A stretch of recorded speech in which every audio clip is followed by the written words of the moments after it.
Hello, Dr. Hung, can you hear me? Good morning, Dr. Venu. Yes, yes. Yeah, good morning. Sorry. I have some issues of connecting. I've connected now. No Yeah, worries. phone. Okay. No worries, boss. And is Dr. Eric there? Hold on.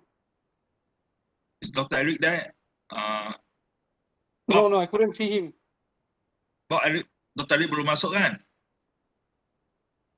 Dr. Saida supposed to be chair for this section, but it's okay lah. No need to wait for another. We wait for Dr. Eric for another 1 minute. Tadi Dr. Eric saya dah beritahu dia dah. So tak apalah.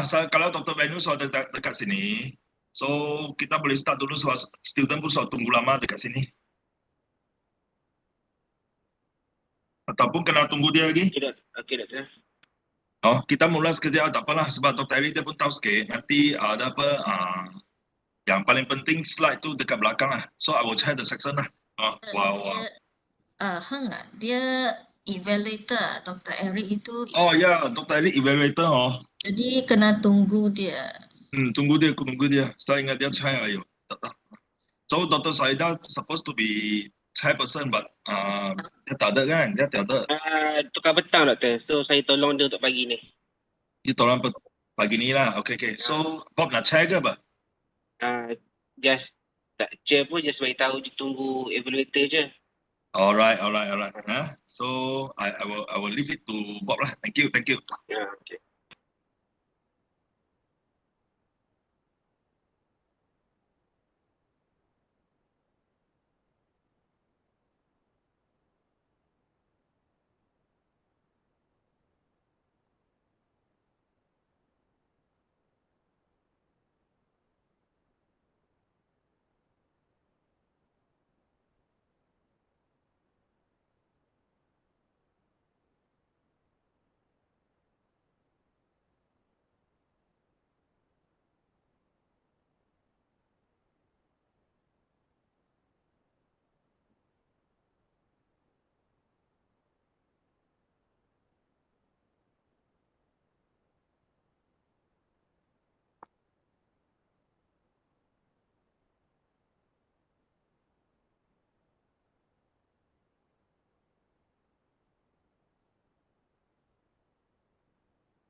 Okey, Dr. Eric dah ada tu?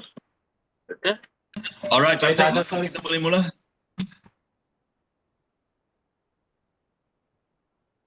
Dr. Eric and Dr. Venu here, right?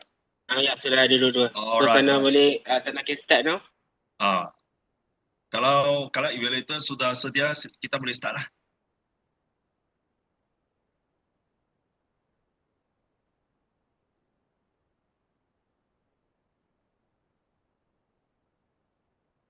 Okay, I'm ready. Okay, Sana can start now, your presentation.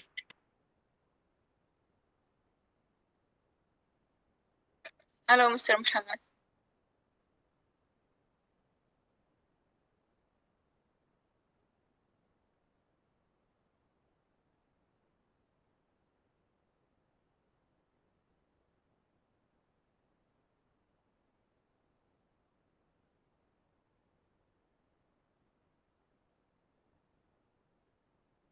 Hello?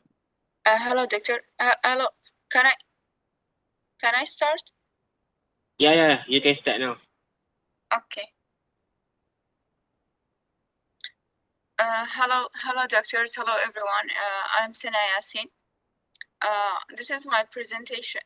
This is my presentation about my research progress, about my research project in this programs, master in mixed mode at Inform, characterization and immunoactivity of Phyllin lentils extract in macrophage cell line.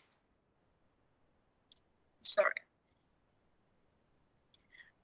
Table of content. This is my table of the content. Overview of the study and the focus of the area that I choose to do my research. Secondly, introduction about my research project. And thirdly, research question and also research methodology that I will go under the whole of my research project, and also data presentation and finding that I have working on it during this time till today, and the conclusion and Gantt chart timeline of my research of my master's degree and research project. What's the focus and the interesting area of this research project that I took with under the supervision of Dr. Leo? The one is all about medicinal mushroom. Already, medicinal mushroom or mushroom have long been suggested for impacting immunity, cancer, and autoimmunity, and also like being used as a traditional medicine by China and middle like in East Asia and also in Europe countries too. But recently, scientific research is now focusing on identifying specific bioactive compounds and their mechanisms of action through their extraction. So they are looking for and focusing on the specific bioactive compounds from the crude extract that we are extracting from the mushrooms. And this is the Phelinus lentus, the species that I will study in my research project. Introduction and background about my study. Firstly, the background of my studies came from the raising demand for immuno-enhancing products and the product that enhancing or boosting immune system, and also like in the literature. They have been known since 2022, known as immunoceutical under the nutraceutical products.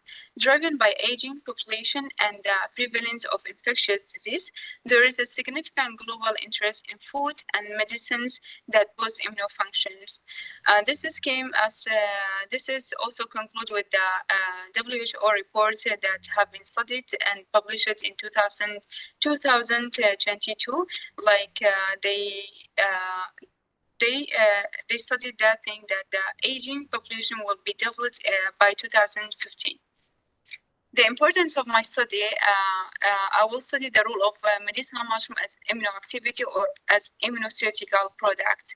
So medicinal mushroom, especially the one like reishi, shiitake, and maitake, have been recognized for their immunoboosting property for centuries, and they have gone under the clinical trials, phase 1, 2, and 3, and they have been using in the community. Their bioactive compounds like beta-glucans and tryptanoids play a crucial role in enhancing immune response and reducing inflammation. So they have been using as a immunoproduct to boosting the immune system, enhancing or suppressing immune system.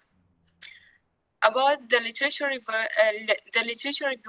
that focus on the chosen species of my study, Phelinus lentus. It's firstly Phelinus lentus. It's a rare mushroom that grows on Mars elbow, mulberry tree in China, Japan, Korea, and also in America and Africa.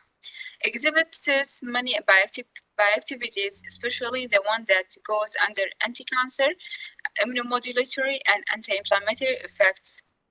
And these effects came from their bioactive compounds that have been studied in the literature and published. That the one contains polysaccharides, phenol, propanoids, flavonoids, phenolic compounds, furan, and terpenoid. So all the activities, especially the immunoactivity, goes under to these bioactive compounds that have been found in the polysaccharide or the crude extract of this Phelinus lentus, the one that found in the nature. So what's the connection of Phelinus lentus, how it enhances immune system? So during all the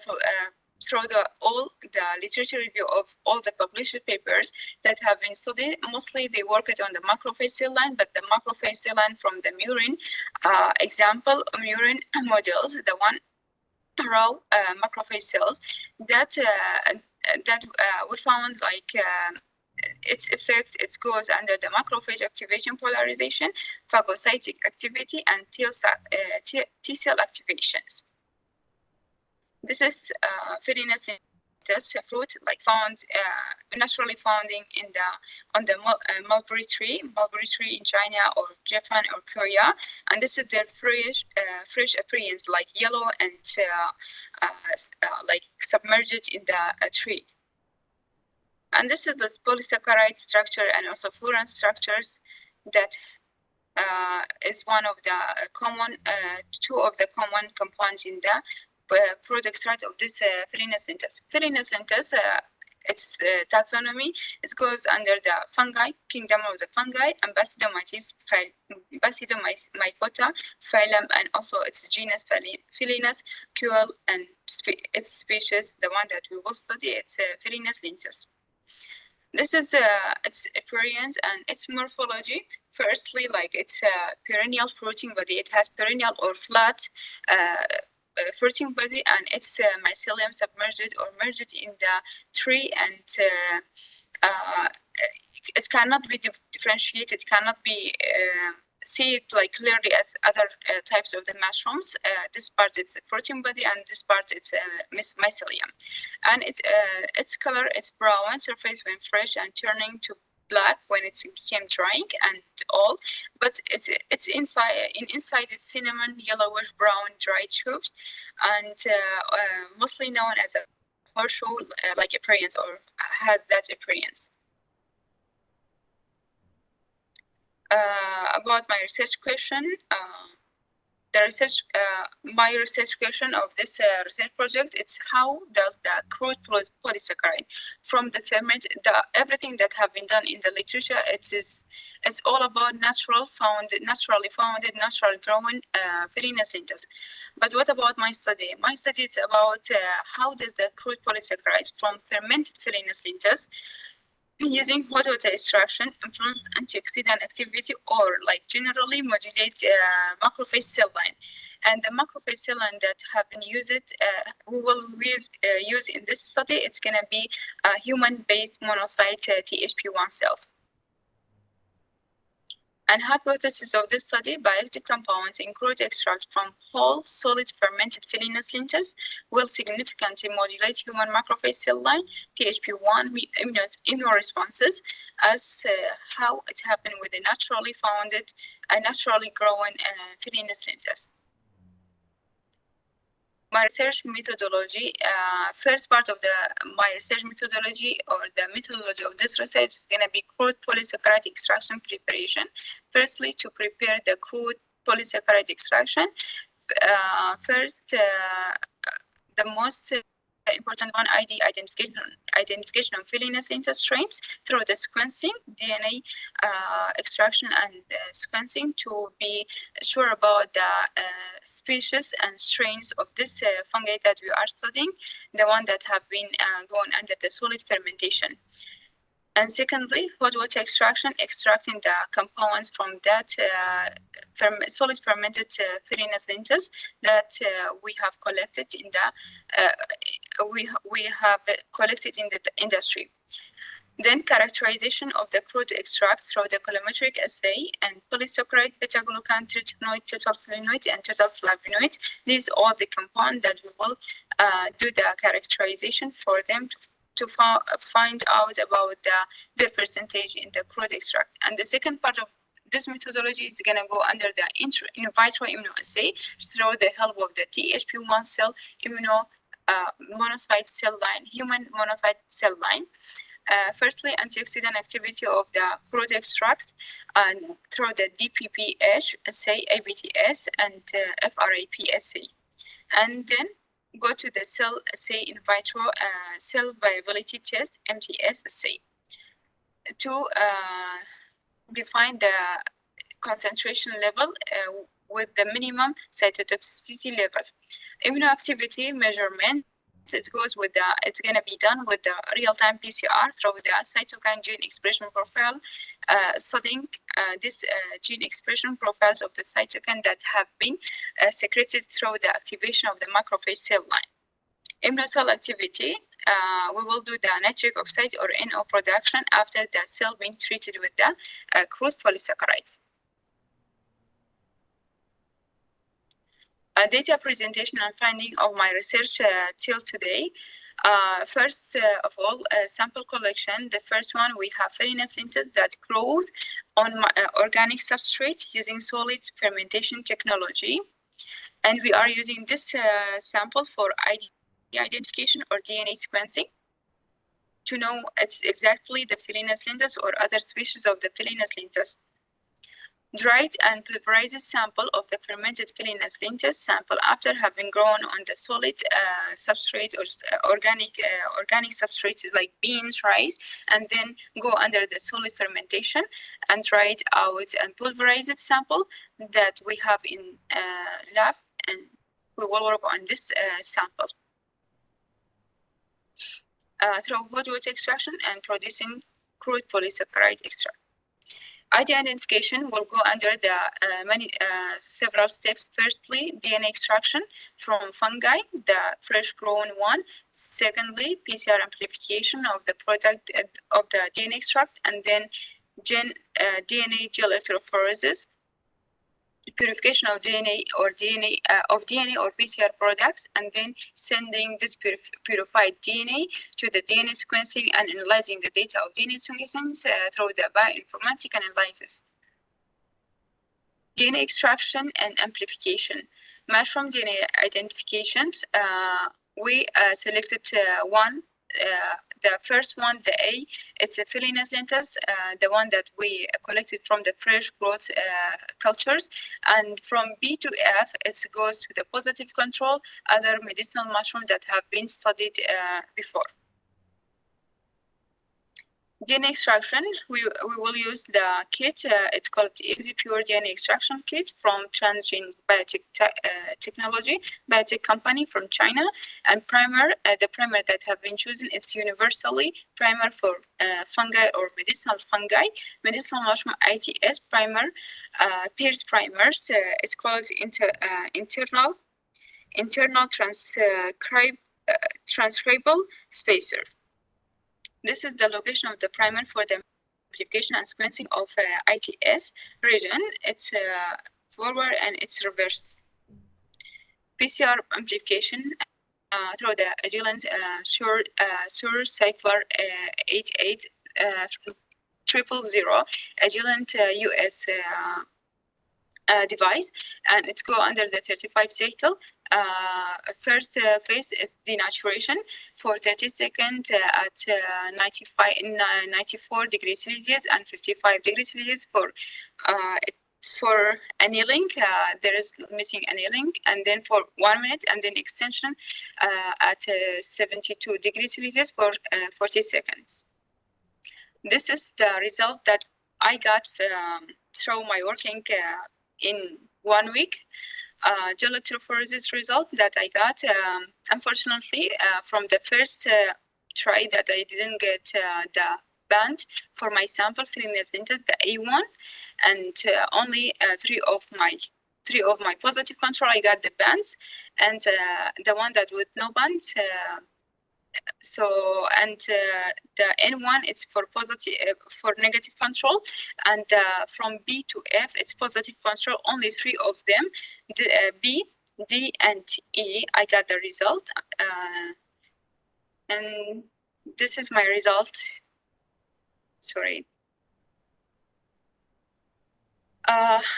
Ongoing lab work right now that I'm working on the fermented Philinus lentis dried powder extraction that goes under the hot water extraction through the bath, through the water bath, and crude extract alcohol precipitation by ethanol 95%, and then dry freezing my product from the extraction and precipitation, and then characterizing this precipitated and freeze-dried compounds to be studied for to go under the study of its characterization. Conclusion of my study, firstly, I know my result, it's not enough to be represented, but this is all the result that I got from the 2 weeks of working on DNA identification and DNA extraction. So my conclusion is about, firstly, the steps that I took, it's DNA extraction, amplification, and gel electrophoresis. And the result only I got positive controls, showed 3 bands, the bands of the positive control, and the sample strain didn't produce the expected results. The current effort that I'm working on it, troubleshooting my experiment, optimizing the method that I use it and follow it, and also finding out new methods and optimizing the method that I was working on it, repeating experiments to get the bands, or optimizing the methods and then repeating the experiment this week and next week, inshallah. And the extraction work, I just will start in this week, producing fruit polysaccharide from mushroom for in vitro assay. This is the work for the showcase in lab that I just worked in these 2 weeks. And this is my Gantt chart.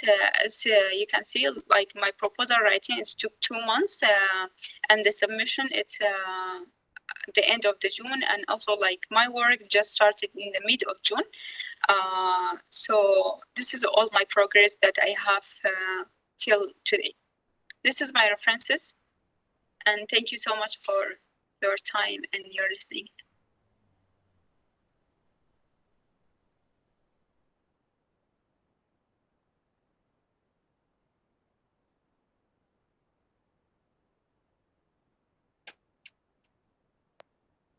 Hi, Sana. Yes. Thank you so much. Very nice presentation. Okay. Can you go to your research question? Research question? Sorry, Yes. sorry.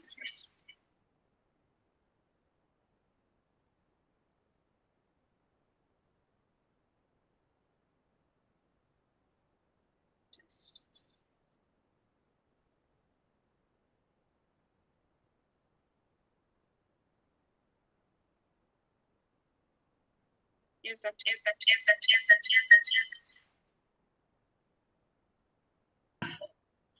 Yes. Okay. The research, what I want to ask you is that you have been keep on talking on your literature review and everything about the compound and so on. But Sorry, you sir. have planned to use the fermented part of it. So is there anyone have used any other compound which is fermented and they got some results? Sorry, doctor, like I cannot hear you. The problem of my laptop just, can you just come up with the question again? Yeah, can you hear me now? I cannot hear you that much clearly. Okay, hold on. Okay, doctor.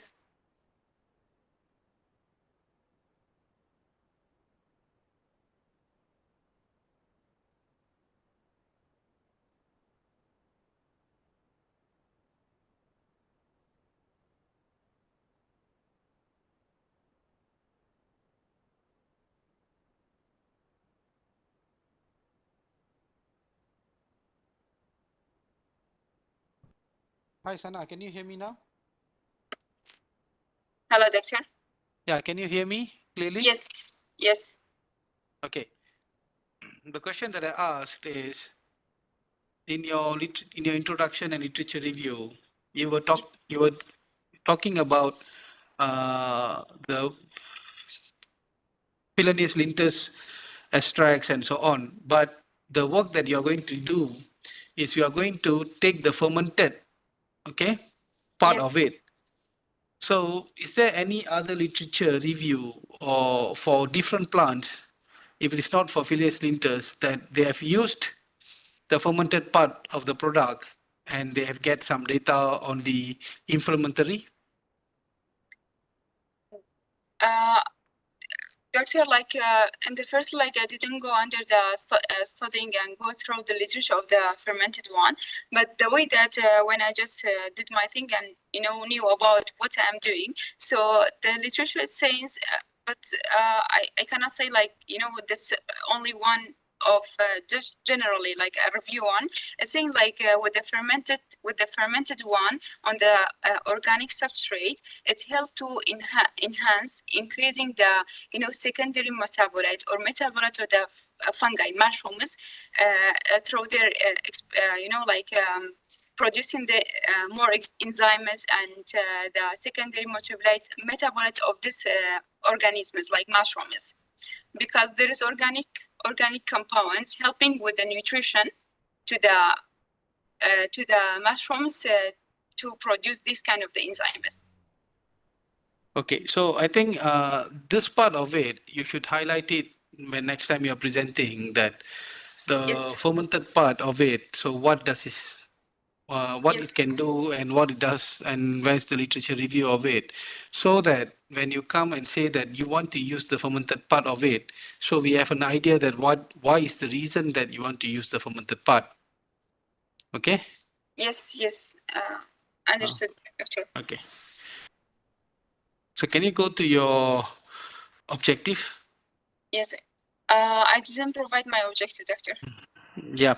So that's why I'm asking, because you need to provide the objective so that we would know, because when you're presenting, so what is your objective and how far you are now and where that you need to go. So without your objective, it is not clear that. So now you're saying that you have identified and you're going to do the next part. You're doing DNA extraction and so on. Yes. So I'm not sure that where you'd stop without the research objective. So where that you would go. True. Doctor, like they provided a guideline for us. I just when I went through, there wasn't any objective, so I just like escaped that one. This is one of the reasons that I didn't put my objective. Okay. Next time, I think better you put. And then I think you also didn't show your research flow, right? Yes, Doctor. Yeah. So we need to also. Yeah, So can I see the can. flow? Yeah. No. Yeah. So this is your flow of the work. Yes, Doctor. Okay. So you are now the yellow color, the blue you have completed, the red you haven't completed. Am I correct? Yes, Or- Doctor. But because if I cannot, because the first one, the blue one, I have to finish and I have to have my product, my crude, characterized polysaccharide, the crude polysaccharide, and then I can go to my second part of my research. Okay. So you said that you've just started your work in June, early Yes, June. Doctor. So you now you have completed the characterization. No, Doctor. Like I'm just like I started like mid of June, like after our proposal presentation. So right now, that's why I don't have enough results. Maybe only the gel electrophoresis, and that's why like I'm just in the beginning of my research. Okay. I think you have to, because looking at your flow chart, you need to speed up a bit so that you can complete your antioxidant, because you have antioxidant, cell assay, and also your RT-PCR. Okay. Yes, Doctor. If you Okay. you can see like from my Gantt chart, it's just like from the end of the June, ID identification of DNA sequencing and extraction, and starting with my characterization, it's gonna take like 3 months, mostly to finish all these steps of my research. Yeah, I understand that, because you Yes, have put here your cell viability MTT 1 month, okay, and so 1 month, but sometimes it will take more than that. So yes, Doctor. so try to speed up a bit. It's just an advice outside of here, so that when you speed up a bit, then in case you need to repeat some work or something, you will have enough time. Okay. Okay, Doctor. Thank you so much. Okay. Yeah. So that's all from me. Thank you so Eric? much. Thank you, Sana. Yes, Doctor. Can you go back to the gel electrophoresis? Yes, Doctor. So, which one is DNA? Like, DNA is which one? DNA, Doctor. Yeah, you want to extract to identify which is which batch. Doctor, like this is as from this workflow, I had 6 samples. One of the sample is my species, and the other one is all positive control of fungi that I've been used for comparing and for my study. So, but from my result, only I got 3 of my positive control, the bands of them. And unfortunately, I didn't get the band for my sample. So in that case, like I have to repeat it again. And also like before repeating, I have to do the troubleshooting and optimizing the method that I use it. Okay, but bit Suresh, why you have so many positive control? Sorry, doctor. Why you have so many positive control? Do you have many different type of strain or only one? This is come from the B until F, the positive control, right? So this is come from different strain or what? Different species or what? Or it's just No, come from it's doctor, it's a different species, but they have the same region. They just like use it in case for the positive control to have. Right now, I have 3 positive control. So in that case, my aim is gonna be only like getting my species strain back. maybe I'm not sure lah. Yeah, because you have to remember your objective is really to get the A out right. Identify the A through the sequencings, not so the B and the F. Why so many positive control? You need so many positive control. That's why my question lah. I go back and maybe discuss with supervisor. Usually when you do this kind of things, you must have maybe duplicate, triplicate, or this kind of your things. One time only, you just do one time with one condition, quite difficult to get. And you so many positive control. Not sure. And the positive control, the C, F also don't have, right? Why? Why Yes, the doctor. CF Yeah, I also don't didn't have? get that.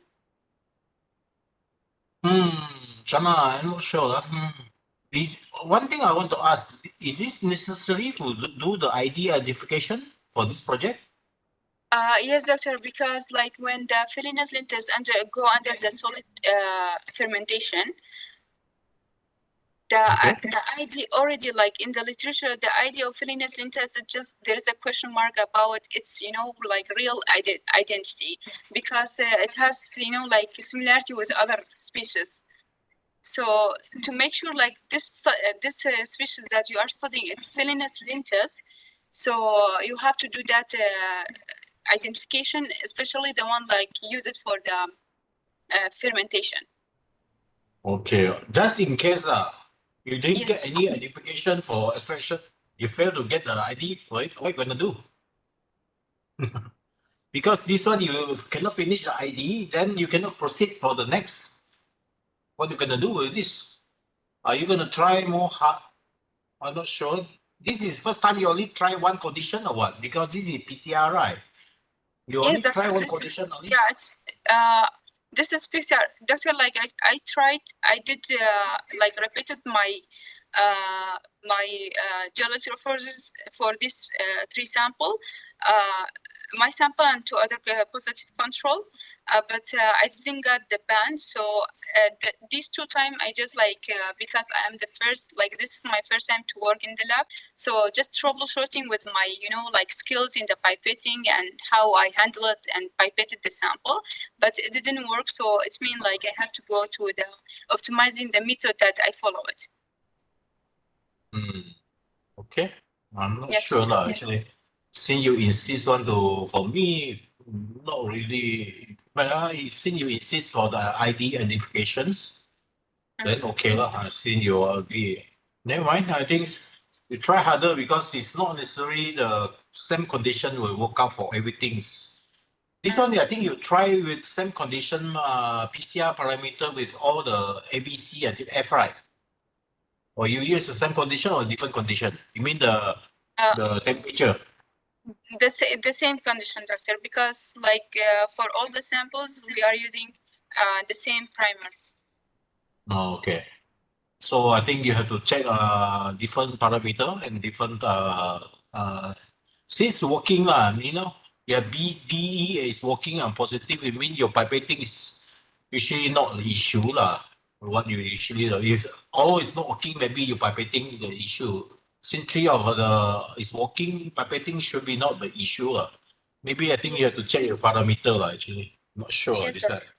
Yes. because the same condition you apply for everything. I mean, shouldn't the other 3 should work Maybe I think sometimes the primer also the big concern also, which really because you use different primer, right? You Yes. use different primer or same primer? Different primer. Sorry, doctor. You use same primer or different primer? Different set of The primer. same primer, doctor, because this one is a universal okay. primer for fungi. Okay, use universal primer this one. Yes. Okay. Yes. I'm not sure because if I see the project, I will more emphasize on the later stage when you have all the tests. This one, I'm not sure why you want to do the ID applications, but later test, all the tests is far more important, because this one you cannot proceed this project without the identification or what? This is one of the necessary, doctor. The one that I said, like, because the sample that I have, the powder, it's the same that I took from the growth, the fruiting body and mycelium of the one that I did DNA extraction. So to make sure, okay, it says like this one Philonous lentus, but because when you do the fermentation and use it for the fermentation, there's like already like question about this, like this, there's a gap about, is it the same Philonous lentus? Why you cannot do the test finish it before you do that? You get the ID, because you stuck here forever. You cannot get the ID. Then how? Let's say you get the ID. What you gonna do? Say because you use the same primer, right? You use the same primer for all the things. So what you gonna prove? This why I question. So what you gonna prove? Because same primer, what you say, what? A use the same primer, B a same primer, A is your sample, B until F is same primer. So why I don't get it actually? Why what? So this is ID, right? After that you get the thing, or you want to send for sequencing? I'm not sure what. Yes, it will go to the under sequencing, and then after sequencing with the bioinformatic analysis, do the phylogenetic tree to find out about the species and the genus and the species of the from that sample. Okay, since you insist on it, I'm not sure, because there are so many essay at the back there that you want to do. Like Dr. Mendo say, we might take some time also to finish the things. So you stuck on you've been settled in I'm not sure, this is maybe first time you do, maybe you can get in the second try already. I think other than that, I don't have other issue. I think you need to put an objective, okay? You need to put objective. I think the first time we see people without objective inside, stated objective. Okay, you need to put the people questioning with the objective. Okay, this is my questions. I think. Thank you very much. Thank you so much, doctor. Thank you for your.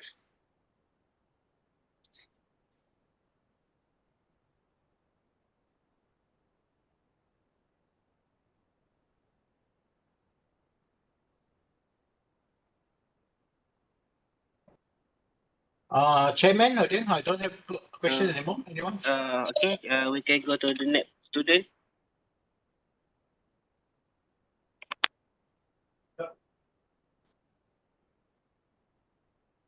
Peter, you here, Peter?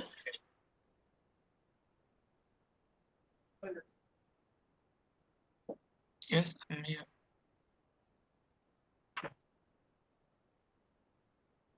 Evaluator Dr. Eugene tak masuk lagi. I already message him.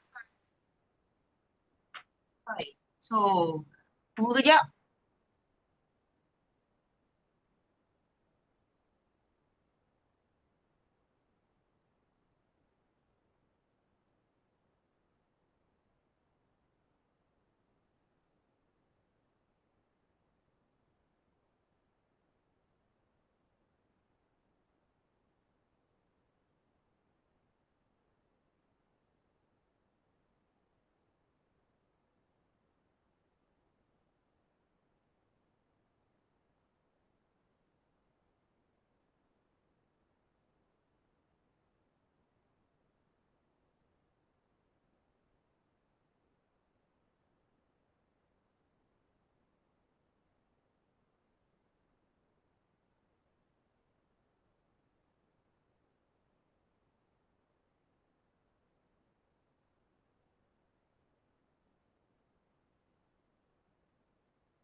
Dr. Eugene in already. Mr. Chairperson, please start now. Thank you. Sorry for the delay.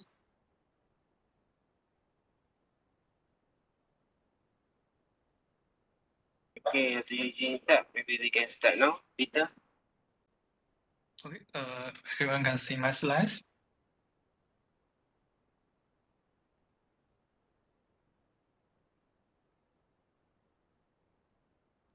Yes, Jintao, you can proceed.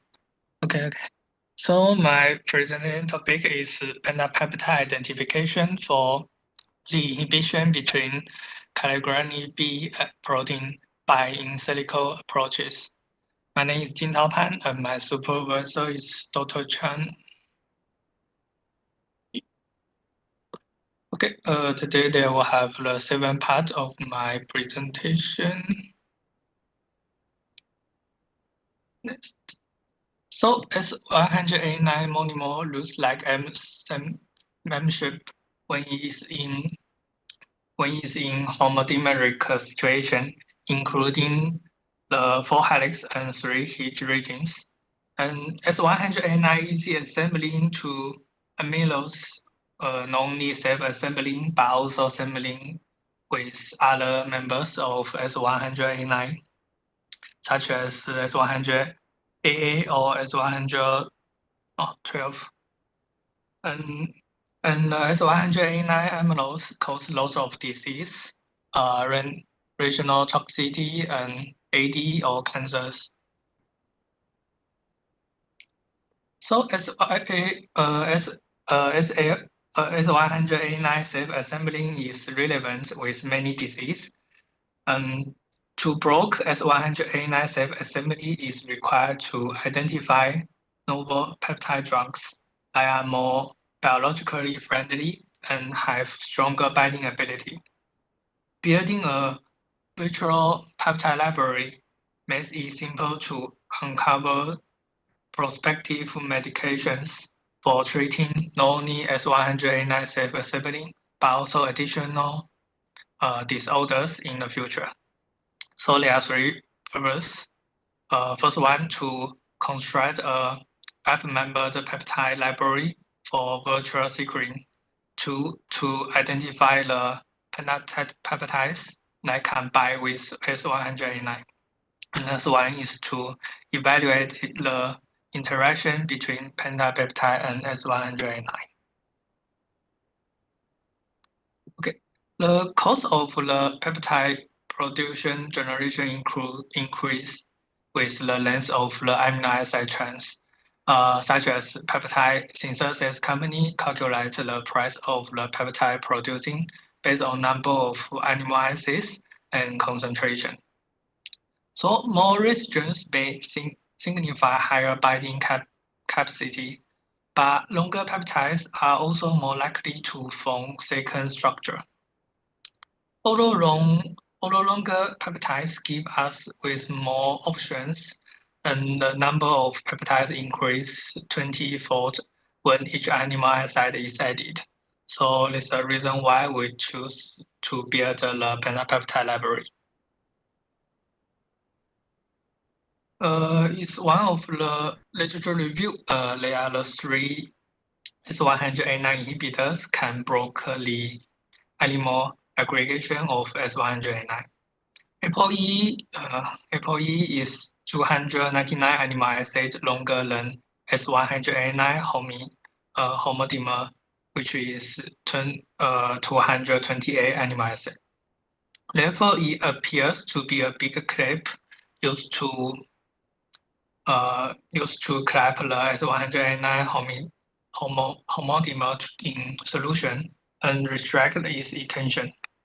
And research of polysimultative lattice designed the sections of S189 from LYS 50 to LYS 54 as have a high annual propensity.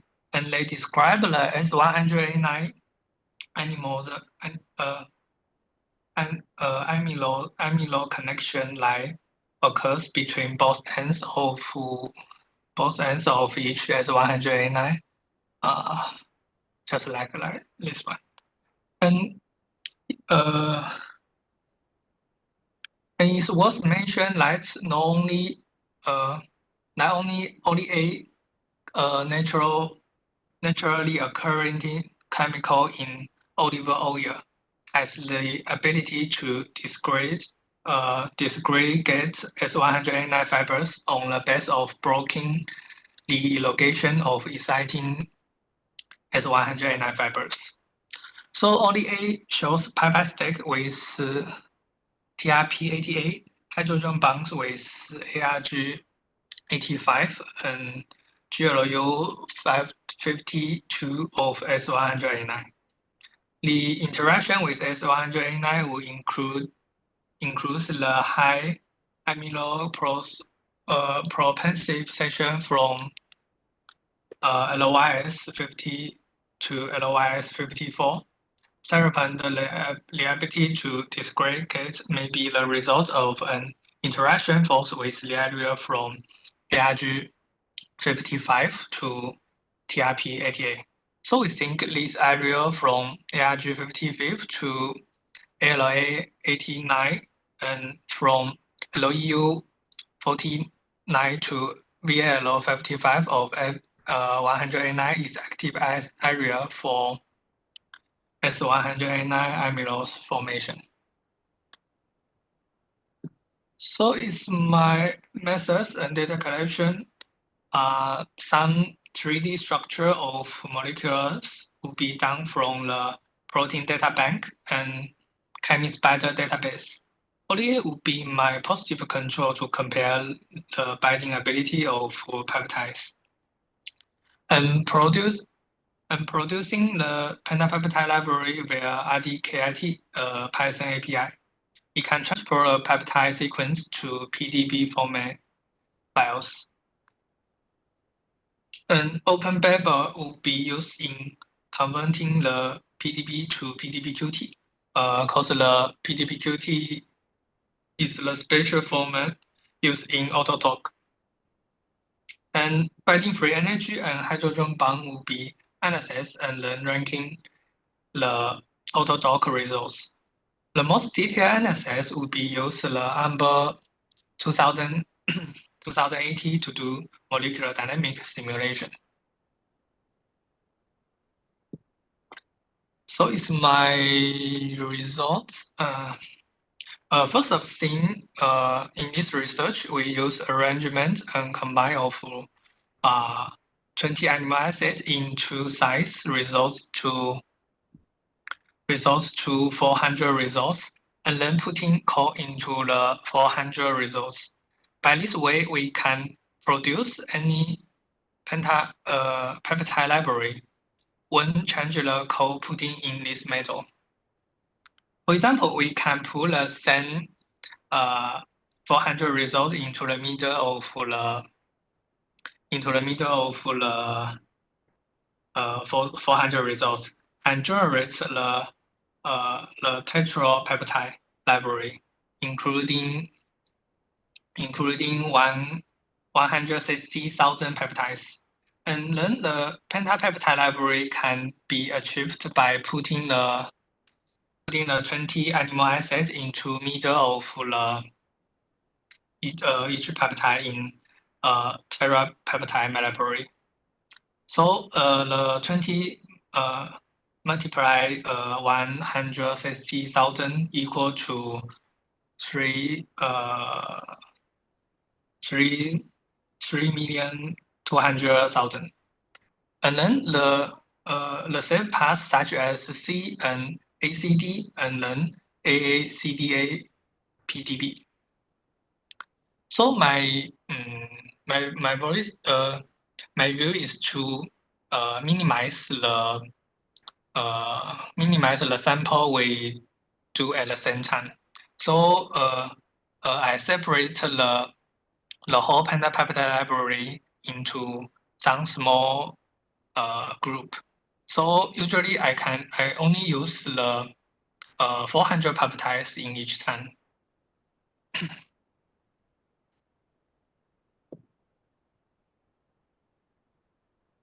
Next. So I use the RDKit API. I spent 10 days to build the pentapeptide library.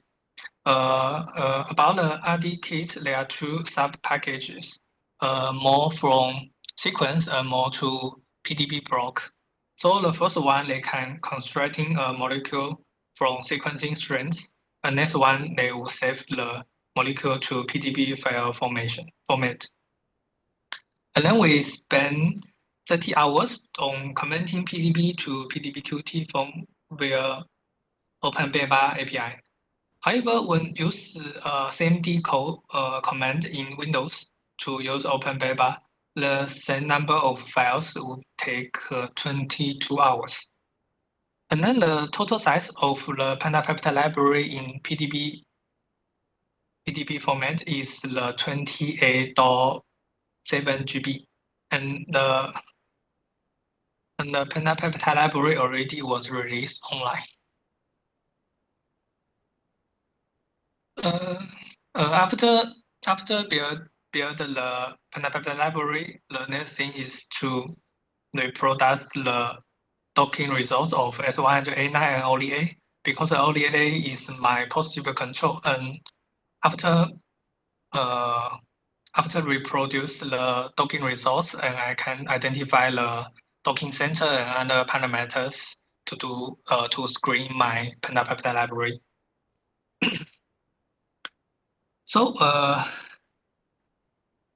because the RTK didn't update the docking results of ODA with 100A9, so we choose the similar area with results of Adaka to identify to docking identify the docking center, and then use docking autodock to docking 300 times between ODA with S100A9. And these are the docking results of ODA with S100A9. We reproduce the docking results between ODA with S100A9 to be my positive control. The docking results with top 10 lower binding free energy. It suggests that ODA tends to create peptide stick with trypsin 88 and hydrogen bonds with ARG 85 and U52 of S100A9. Our results is similar with the results of the article. Hence, the geometric center coordinates of the ODA structure with the lower binding free energy. This figure A is used as docking center in further docking.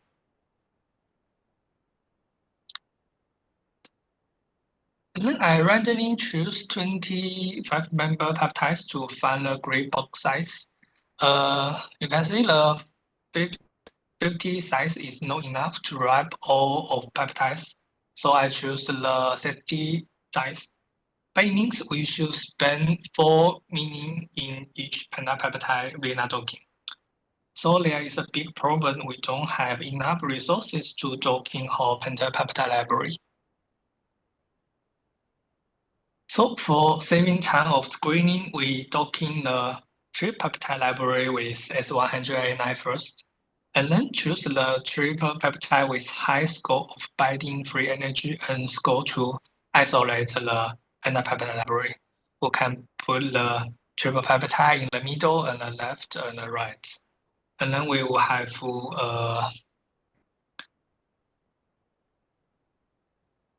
so we use the lost pentapeptide.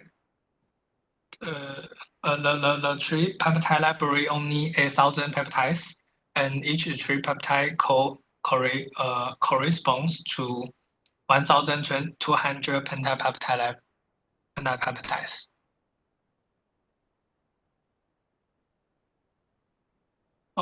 This is the result of docking between triple peptide with S100A9. Is this distribution of binding free energy. You can see the three tripeptides, WWF, WPW, and YWF, is binding free energy near negative 8.0 kcal per mole, which is close to ODA's binding free energy of negative 8.23 kcal per mole.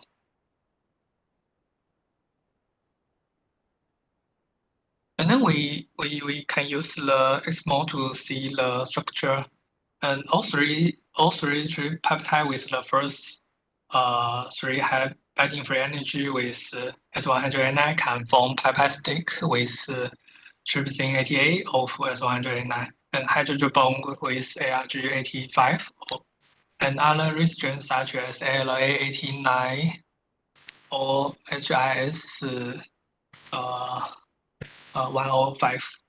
And especially with the false posture of WWF peptide, is base peptide stick with trypsin 88 and hydrogen bond with ARG85 and 0U55 of S189, similar to ODA. So we choose the 3 peptides as code to isolate the pentapeptide for further selection. Okay, next.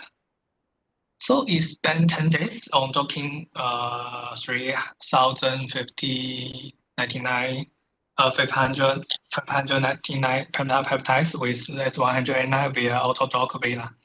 Comparing with the tripeptide, the pentapeptides tends to form lower binding free energy, that means stronger binding, and pentapeptide with WWF and WPW code may be bind to S189 more effectively than with YWF.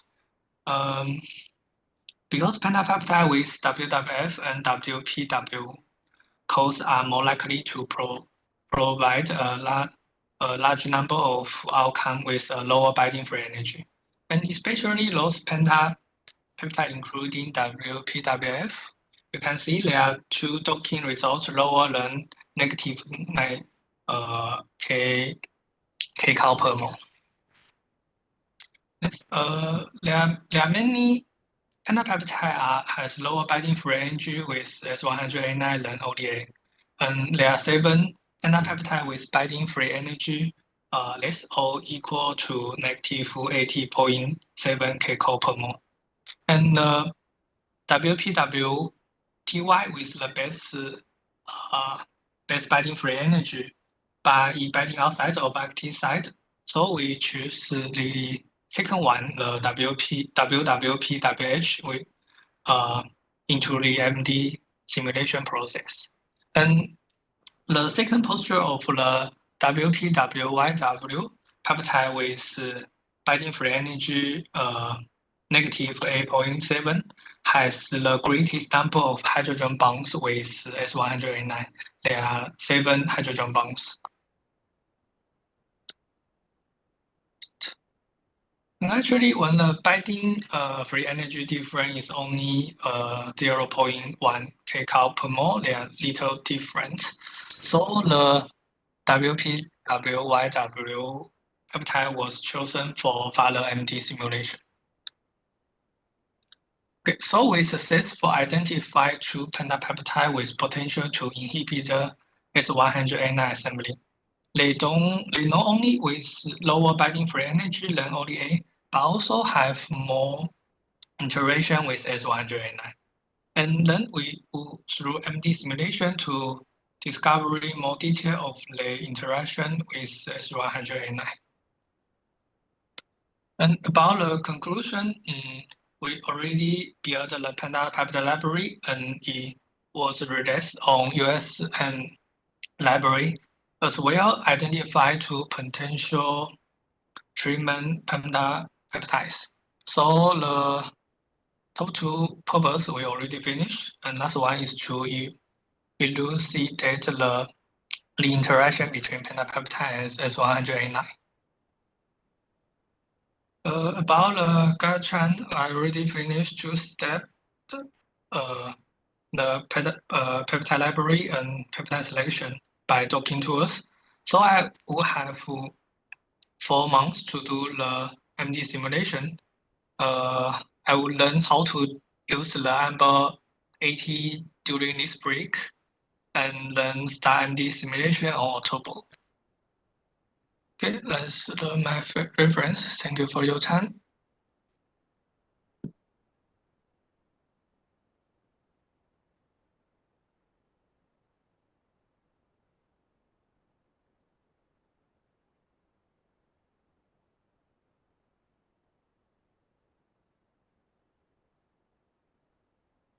Hello?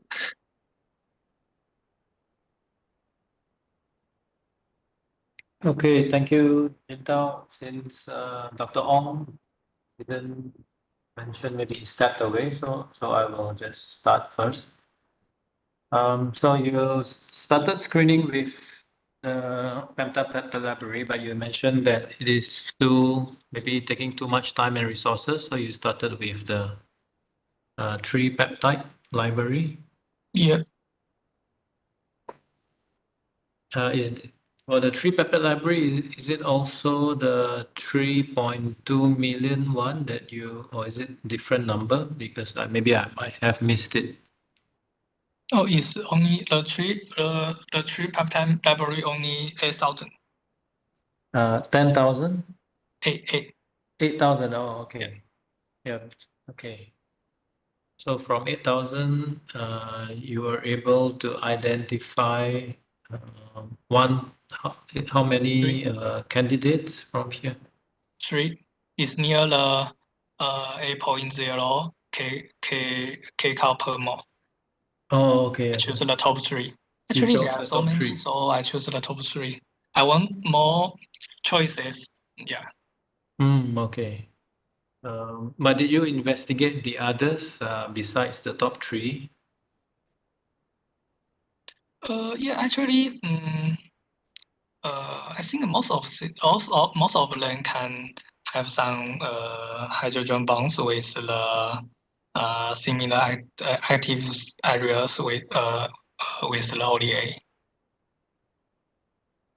So would you say because there is a lot of W recurring or repeats, we can see WP, WWF. So is the tryptophan residue important in this case?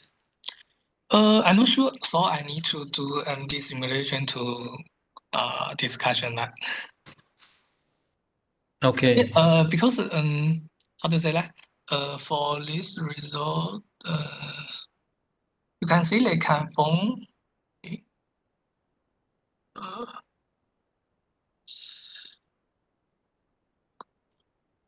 Yeah, you can see they have pivot stick with the ATA, so they need the I don't know how to say that in English. they need this structure to have Okay. to compare the pivot stick with this Okay. ATA. So Okay. this is the reason why the W is very important. Yeah, so they need the sort of bulky structure, right? Yeah. Okay, and then in slide 10, you showed the docking. In slide 10, slide number 10. Yes, okay, so at first you tried to reproduce this. And I'm just wondering, because you said this is the control inhibitor. Yeah. Yeah, but from what I see is that the OLEA is docked to the out.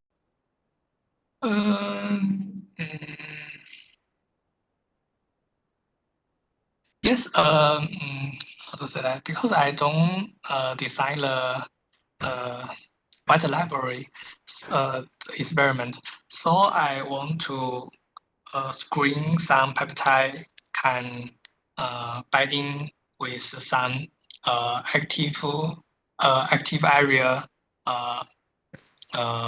The article said before, and hopefully they will have the more other interaction with S100A9 more than the inhibitors already have.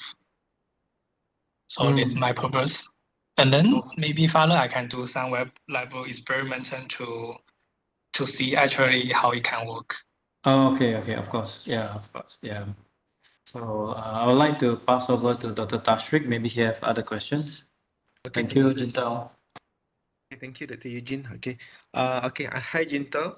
Hi. Okay, nice presentation. Okay, I think also well progressed. Okay, until now. Okay, my question, because you are at master level. Okay, because you keep like this slide example, you keep pronouns like TRP, ARG, GLU. Okay, so I just want to ask you lah. Okay, just go back to that slide. Slide number 10, I think. The previous, not slide number 10. The L1, everything. The slide that you showed before. This one? Yes, slide number 6. Okay, like this example, right? You keep mention like TRP, ARG, glue. Okay, so as a master student, so I want to ask you, what actually is a TRP? Trypsin. Tryptophan. Tryptophan, sorry. Okay, all right. So there are only 20 amino acids, and then you work with this peptide. So I think you should know lah. Okay, like this TRP, and then that's why in your work you're using W because that's representative for one letter amino acid. TRP is 3 letter. So after this, okay, first during your proposal is you mentioned like that is okay. Okay, this first progress you keep mention like TRP, ARG. So I need maybe the next progress or final letter you can mention the name directly like tryptophan, ARG, arginine, glue, glutamine, okay? And also you know lah, like D65A, like in ApoE. ApoE, you have D65A. What is mean actually? I just want to ask you. D65A. You can see ApoA S100A9 has a negatively charged diagonal right, including residue D65A. What is meaning actually? D actually aspartic acid. This one letter, okay, one letter representing representative of the aspartic acid. 65 mean residue at number 65, and A mean chain A.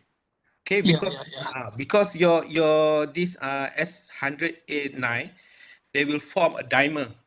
Okay, they will form a dimer between. So there are A and B. Okay, so there are 2 strands. chain A and chain B, there are 2.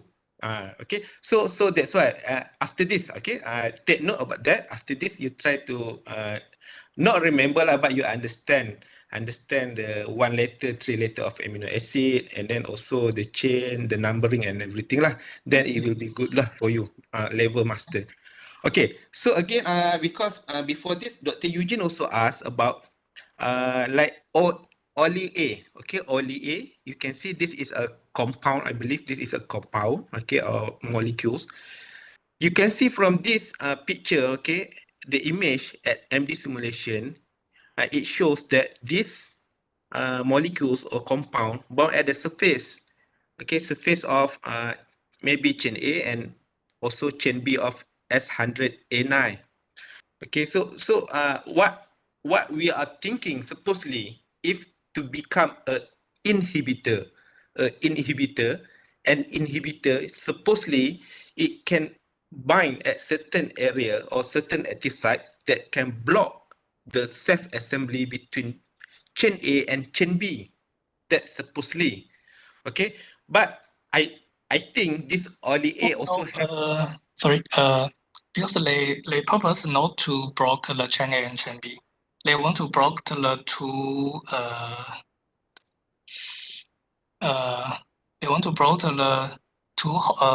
homodimeric. Oh, homodimeric. Okay, all right. Okay. So you can see this picture. Yes. The MB10. They say the binding site is the 2 sides of the S100A9. The 2 strands combines. Okay. So they binding in this side, so they cannot to produce the fibers. Okay, all right. So, the OPE is the same. I think it's the other things because it's larger than the S100A9. So it's like a cap to cap the 2 strands. So then the S100A9 can form the fibers. But only A can describe the performance of the S100A9 fibers. Because the ApoE and TIN, they just to inhibit the prolong the S100A9 fibers.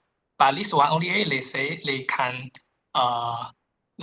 describe the performance of S100A9 fibers. Okay, all right. So meaning for your docking, you're using the same site. with the site where the OLE can bind.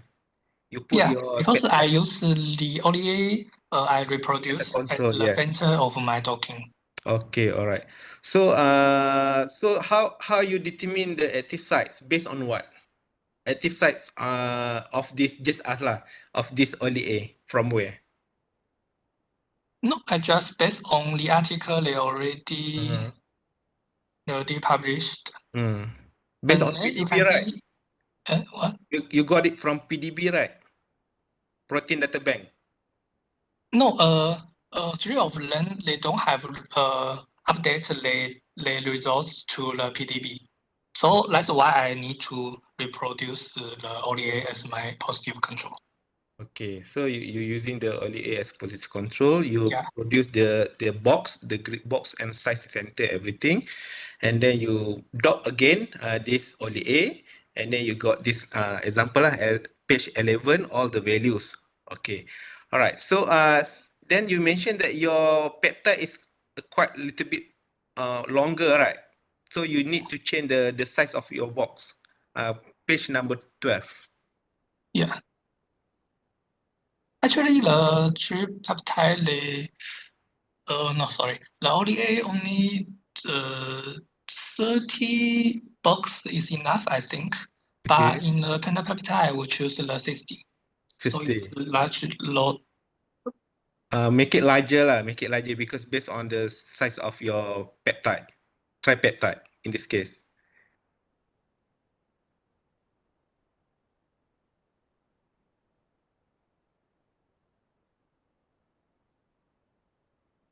But can you go back to your page number 8? Okay. So you mentioned because you're not directly done for pentapeptide or 3,200,000, but you mentioned that you just make dipeptide first, right? 20 times 20. Yeah. No, because I can see your result is tripeptide. But here you mentioned that in order to handle the pentapeptide library that huge, so you start with dipeptide. Because here you show actually is No. How to say? You can see my save pass. You can see I keep all of things in the such as the C, and then under the C they will have the ACD. Or I can just show you in the tripeptide lah. yeah.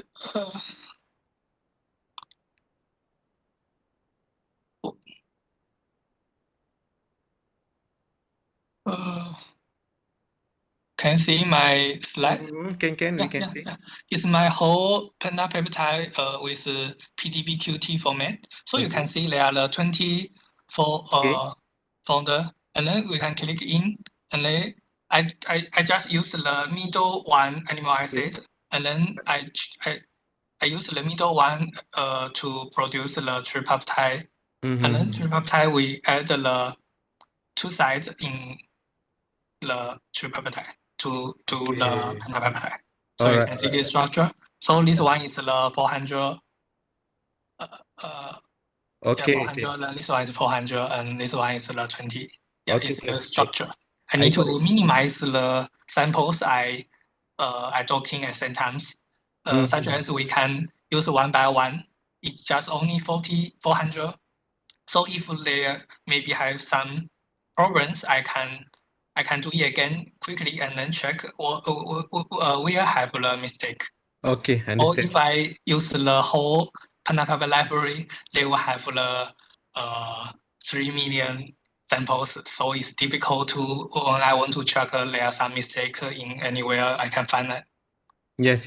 Okay, I understand. Okay, that's why now I can see that you develop the Python script lah in order for the QC for to check all the library and so on. Okay, because last time during your first presentation, I just wonder how you use the Python and everything. Now I understand. Okay, that's good because you use this Python script to check back everything lah.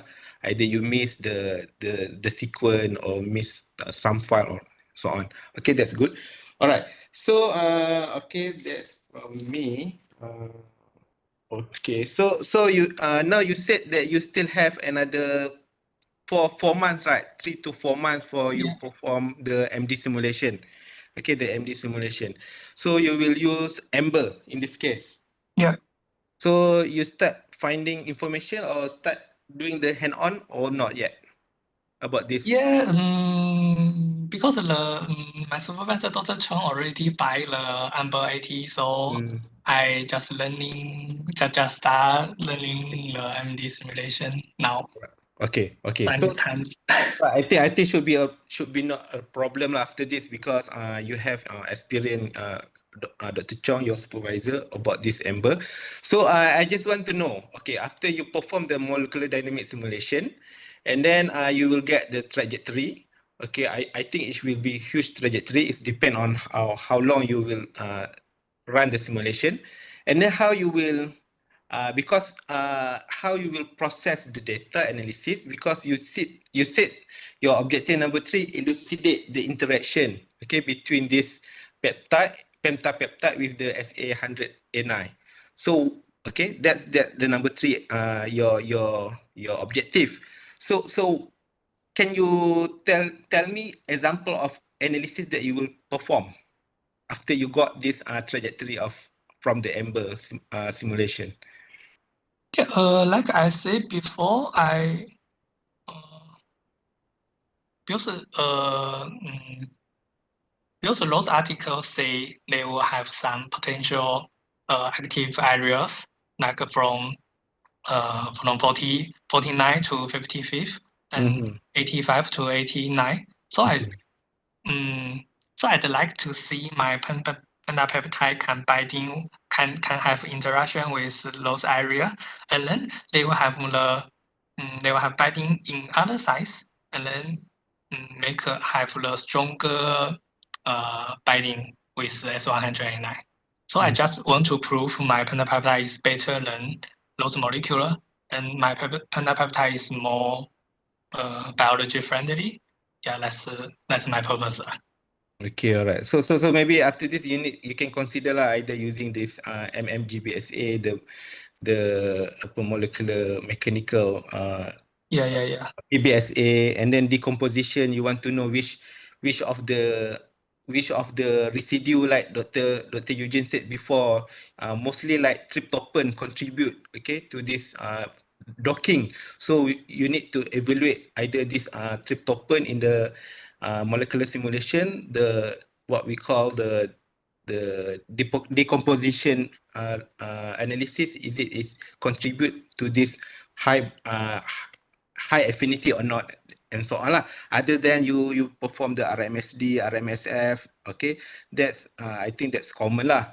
Okay, and then you can relate back lah with whatever that you got from the docking. Okay, I think that's all from me for the QA and some comment. Okay, I think that's good work lah. Okay, I think that's all. Thank you. Maybe I can pass back to Dr. Eugene or maybe chairperson. Okay, thank you. Yeah, so thank you, Dr. Tashrik, and Thank you, Dr. Eugene Dr. as Ong. well. Yeah. All right. Thank you, Jing Tao. Then I should pass this position to Dr. Chong. Okay, thank you, Okay, thank you. Dr. Ong. So we shall now invite the last presenter for this morning session, Song Jia-yi, for the presentation. So the evaluator will be Associate Professor Dr. Koo Boon Yin and Dr. Rajit Sin. Jia-yi is supervised by Dr. Ong. So Jia-yi, anytime when you are ready, you can start your presentation, and please put your presentation in the presentation mode. Start anytime. Okay.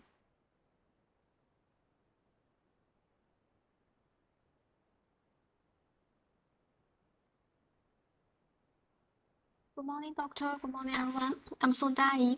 My project is elucidation on mechanism of antiproliferative properties of Camelina communis against cancer orange cell lines. Supervisor is Dr. Ong. Camelina communis, also known as Asian dayflower, is an annual plant belonging to the Camelinaceae family, native to East and Southeast Asia. Research has shown that it contains various active ingredients, such as flavonoids, alkaloids, and polysaccharides. The currently known pharmacological activities include anti-inflammatory, antibacterial, antioxidant, and antiviral. The research hypothesis is the aqueous extract of C. communis can inhibit the proliferation of cancer cell lines and has non-toxic to non-cancer cell lines. The antiproliferative effect of the aqueous extract of C. communis may be achieved through inducing apoptosis or cell cycle arrest in cancer cell lines.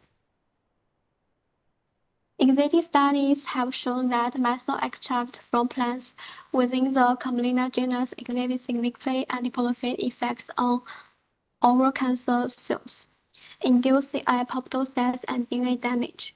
Additionally, methanol extract from other species such as Camelina banihalensis have demonstrated antiproliferative effects on leukemia-targeted cells by causing G1S phase arrest. In oleic acid carcinoma model, these extracts have exhibited notable anti-tumor activity, extending the survival time of treated mouse. They also show antiproliferative effects on breast cancer cells. Although Camelina-Asia's plants have shown extensive potential in anti-cancer research, the specific research on Camelina communis is still limited. And this project uses a Bolin extract to obtain active compound from the Camelina communis and sterilize the extract using HPLC. In the cytotoxicity test to cancer cell lines, MDMB-231 and MCF7 was selected to evaluate the effects of the extraction on different types of breast cancer cells. Additionally, the non-cancer cell lines MCF10A was chosen to assess the extract impact on normal breast cells. Following the cytotoxicity test, the study will further investigate the mechanisms of cell death induced by the extract. Since other plants in the Camelina genus already shown to induce apoptosis and regulate the cell cycle, this research will specifically focus on the mechanism to explore the anti-cancer potential of Camelina communis. The extract yield is 6.16 grams, and the experimental result of MTT are shown in the figure. In non-cancer orange cell lines, MCF10A cell viability initially decreases over time at the 3 observed time point, and then steadily increase. This might be due to the cell slapping a certain degree of adaptive or compensatory mechanism in response to the high extract concentration. And at a concentration of 200.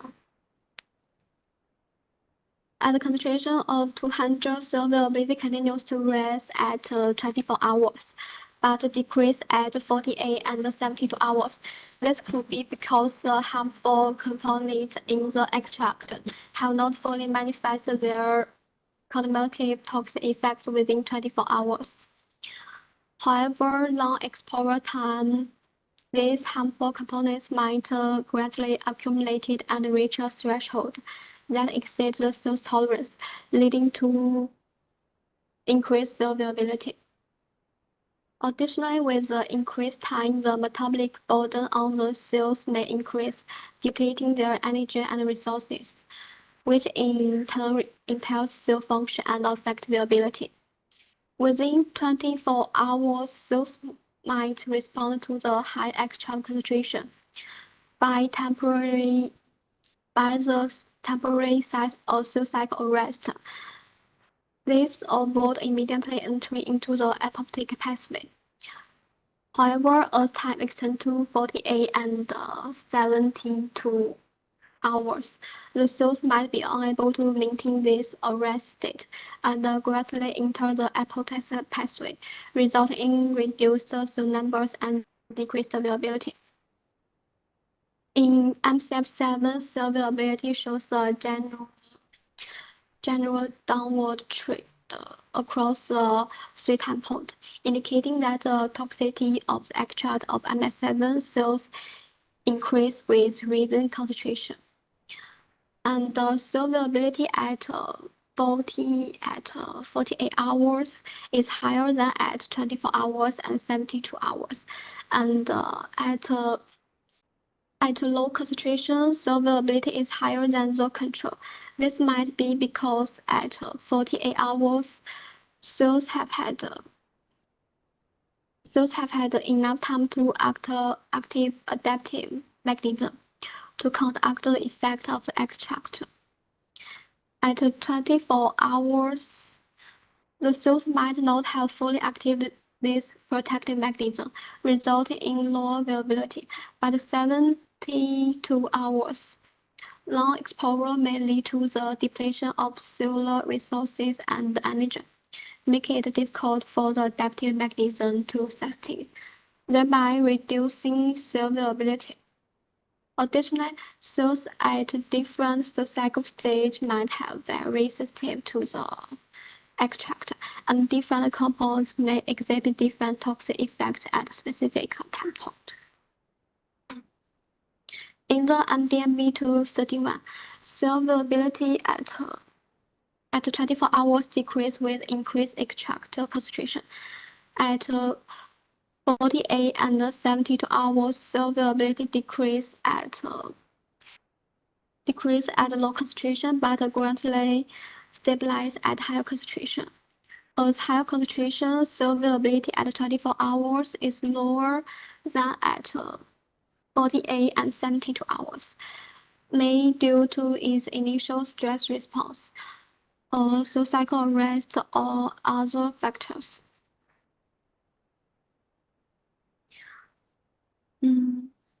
Next, by comparing the 3 cell lines at the same time point, it reveals a significant difference in their sensitivity and response patterns to the extract. For example, at 24 hours, MDMB-231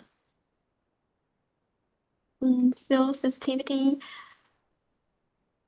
shows a higher cell sensitivity to the extract, while the MCF7 cells line exhibits a certain level of tolerance. And at 24 hours, MCF10A cell line shows the highest sensitivity to the extract. At 72 hours, the MCF7 cell line display a higher sensitivity to the extract at higher concentration. This difference may be related to the expression of different receptors in the cells.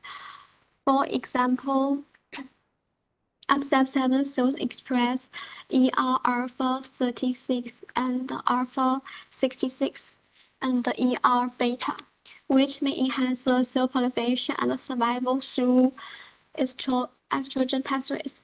MDMB-231 cells express only ER alpha 36 and ER beta, while MCF10A cells express only ER beta. Different ER isoforms and expression levels can influence cell sensitivity to the extract. It is one of the important reasons for this difference. Additionally, difference in cell cycle stress response and the repair mechanisms, gene and the protein expression also affect the cell response to the extract. These factors together result in varying viability changes in different cell lines under the same conditions. First of all, given the giving the observed difference in solubility and the sensitive to C-communals extract in MCF10A, MCF7, and the MDMB-231 cell lines. The next step of research will to elucidate the underlying mechanism of cell death. This research will be processed from the following aspects. First, determine whether apoptosis is a primary pathway through which the extract induces cell death. Secondly, investigate whether the extract induces cell cycle arrest and identify the specific phase at which the arrest occurs. First of all, the silicon child already finished the plant extraction and the cytotoxicity assay. This month, we'll finish the HPLC, and then we'll use to do the cell death pathway mechanism research. This is a reference. Thanks for the attention. Okay, thank you, Jenny, for your presentation. We shall now proceed to Q&A session. Perhaps we can start with Dr. Khoo first. Is there any question to be asked? Dr. Khoo? Thank you, Yi Xiu and Jia Yi. Can I see your Gantt chart again? Okay.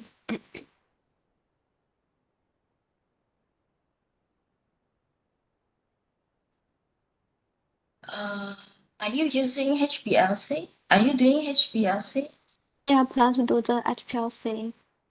after this for No standardized test. extract identification? Yes. So where are you now? In school. Yeah, I have a questions for all students, including the student just now. Where are their milestones? Milestone. You know the milestones? Yeah, I know. Yeah, that's why if you put the milestone in the Gantt chart, then we can see where are you now. Okay.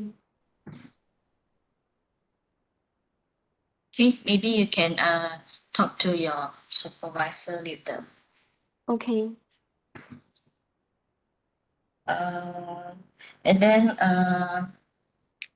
before we go to the results, I have another question. You are going to do caspase assay for caspases detections.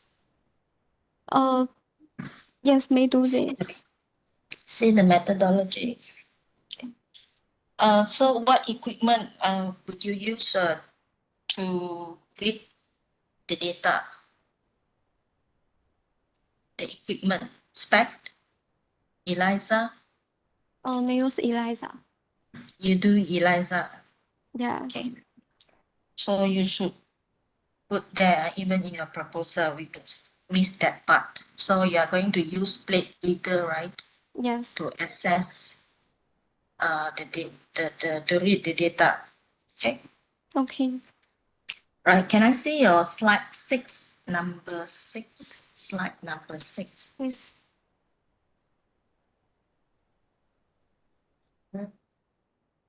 Can you put it in the presentations board, because right now Okay. it's quite small.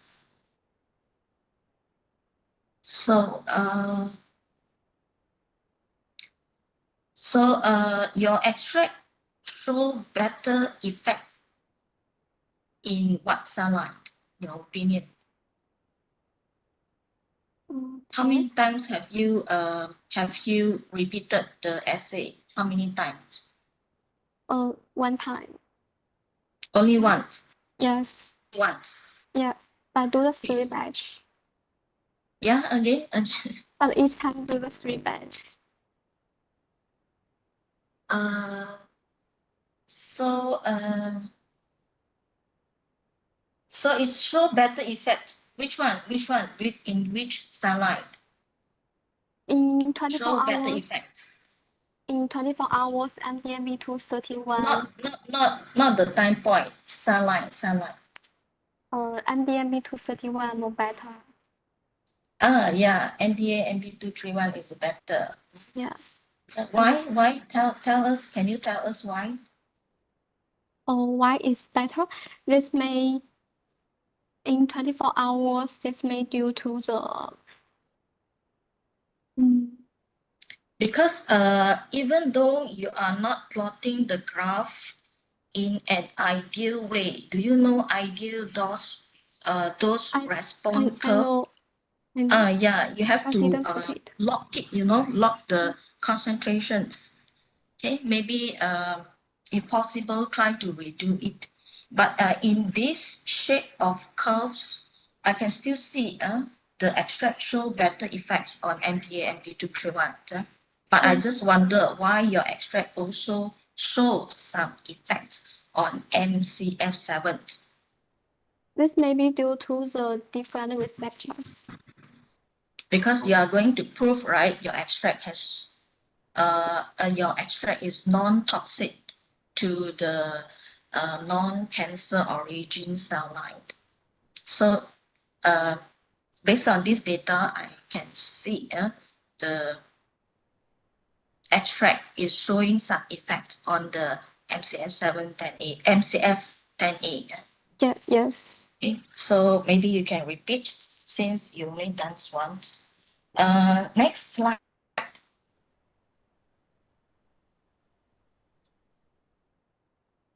Slide number 7.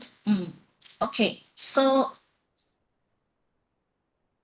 your extract is showing better effects on which time point, at which time point, 24 hours is more better. Yeah, 24 hours only, meaning Yeah. meaning this is meaning the extract is not sustained, the effect is not sustained. Yes. Right. But anyway, try to plot the curve in an ideal way. I think that's all from me. Thank you. Okay, thank you, doctor. Thank you, Dr. Khoo. We shall now proceed to Dr. Eric. Any questions from your side?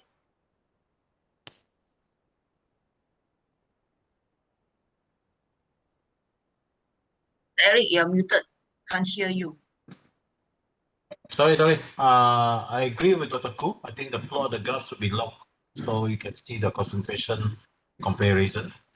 Because this is first trial, I'm not sure. Probably after plot the graph, we can see. I think you can give the IC50 also if you possible. I think with the beside the graph, it can give a hint of IC50. At least we can know what the concentrations of inhibitions. Okay. And for the HPLC, what you're gonna do? Are you gonna do a standardization or what you're gonna do for HPLC? Standardized test. Standardization test. To check the compound inside your extract. Yes. Okay, next slide.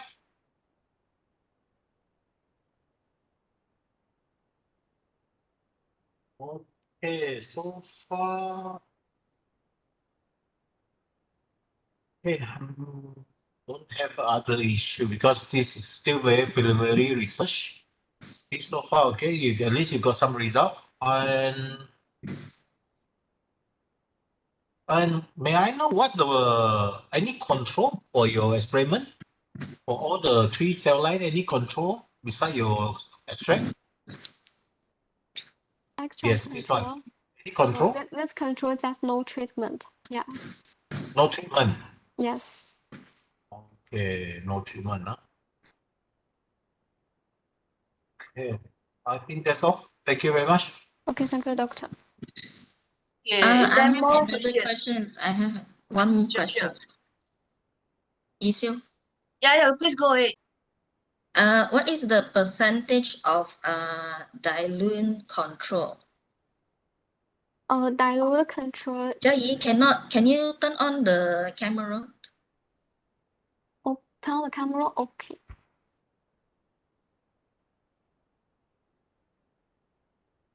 The diluent control, the percentage of diluent control. Diluent control not aid treatment. Control is 0. What diluent control are you using? DMSO? Oh, Ethanol? water. Ethanol? Water? Yes. Water. Yes. Okay. So even Sorry, water is sorry to toxic. dilute the cells. Use water to dilute the extract, but control is either the medium. Okay. Okay, thank you, doctor. Okay. Thank you. That's all, Dr. Koo? Yes, Okay, thank you, yeah. Prof. Chong, is you. Dr. Eric, also no more further question, right? No more. Thank Okay, in that case, we thanks Jai for the presentation and thank you Dr. Koo and Dr. Eric for the comments.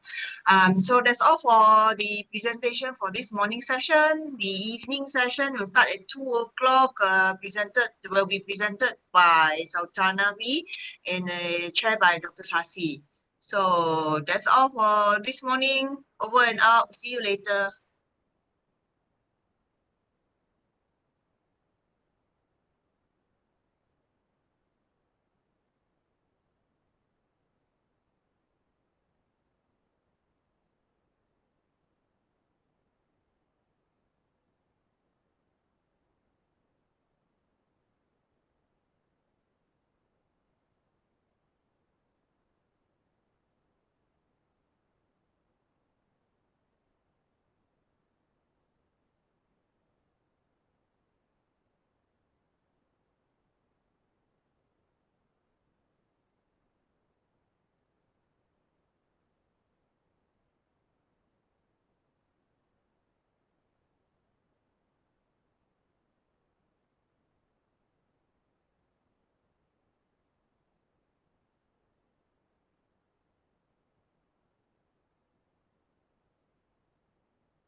Good afternoon, everybody. I'm Sultana B, and my supervisor is Dr. Ong Ming Tong, and my project is on the study on the anti-proliferation property of lavender essential oil using cell-based assay.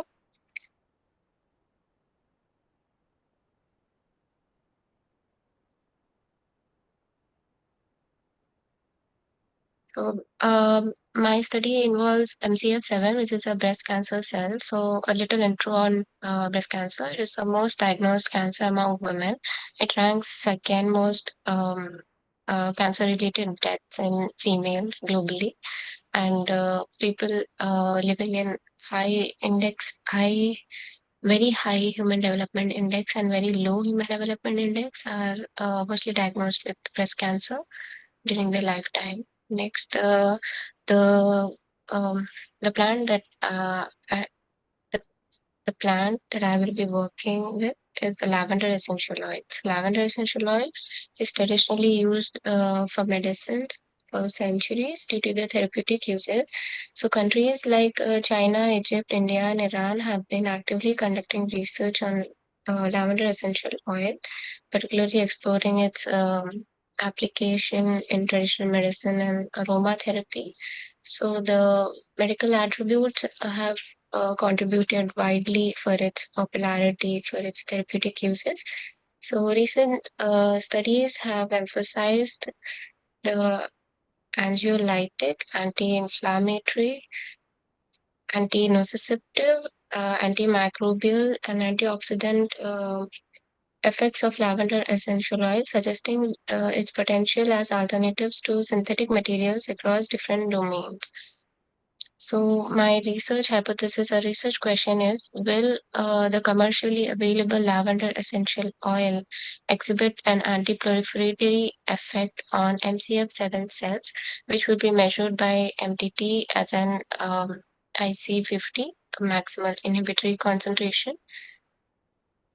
Next, the literature review. So, Ovedi et al. And the researchers identify different chemical composition of the lavender essential oil and also demonstrated the anti-proliferatory activity of the essential oil and various cancer cell lines. Next, Femi and researchers, they also demonstrated the compositions of the lavender essential oil and also showed the anti-cancer and anti-mutagenic effect of it on HEP, G2, and E549 cell lines. Next, researchers, they used different solvents for the lavender essential oil. They used ethanol, methanol extract, and on that they found that ethanol extract of the lavender exhibited superior cytotoxicity and safety profiles against the breast cancer cell lines. They also found that in vivo study, there's a 43.29% reduction in tumor sizes, which was greater than other solvent extract that they used in the study. Next, researchers found that found the major components in the lavender essential oil and also demonstrated the antioxidant and anti-proliferatory effects of lavender essential oil across various cancer cell lines. Next, my research methodology is to use the commercially available, that is the Vanzo lavender essential oil, and figuring out the antioxidant activity, anti-proliferative activity, profiling the sample, and figuring out the anti-inflammatory activity of Vanzo commercial essential oil. So for this progress report, I'm gonna elucidate on the antioxidant assay, the DPPH assay. So for DPPH, I made different concentrations of samples, standard and DPPH. Next, I added them on the 96 well plate and incubated for 30 minutes in the dark. And after the 30 minutes, have read it on the spectrophotometer at solvents of wavelength 517 nanometers. Next, I plotted the graph for radical scavenging capacity in percentage. So this is the DPPH results. So here we can see the different concentration of lavender essential oil and the radical scavenging activity of it's increasing. So the highest percentage of activity is on 0.8. And on the right side, the standard that I used was ascorbic acid. So here's the radical scavenging activity of ascorbic acid. So the results demonstrate that the lavender essential oil exhibit antioxidant activity as compared to the standard ascorbic acid, while it did decrease the DPPH absorbance. Its ability was notably lower than that of ascorbic acid. This indicates that the sample has the capability to donate hydrogen atoms or electrons to neutralize the DPPH radical. It is less effective than ascorbic acid in doing so. So here is the combined result, the sample and the standard.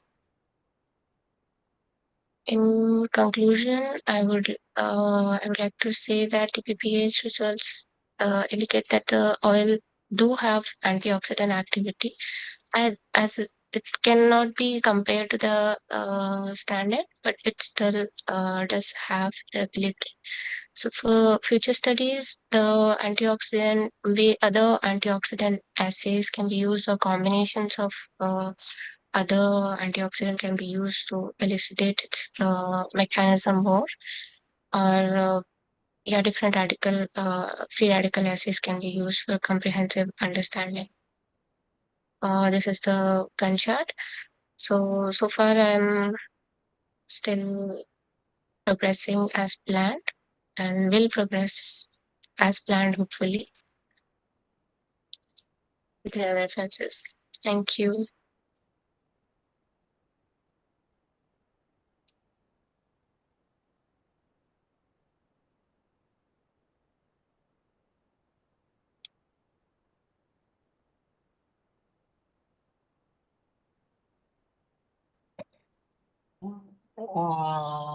Dr. Eric, do you want to ask? Yes, I can ask first. Sultana, can you go back to slide number 8?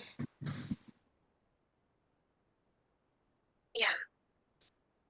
This slide. One is the sample. This one have the done in triplicate or what? No, right? I think so, right? Sorry, Sample. I did not get you. The sample is the Vanzo commercial lavender essential oil. Again? Sorry. Pardon? It's the Vanzo lavender essential oil. Oh, this sample is run in triplicate or not? Yeah. Or only one sample? Yeah, I did run it in duplicate. But Duplicate or there are no standard deviation or what here? SD. You have SD or not?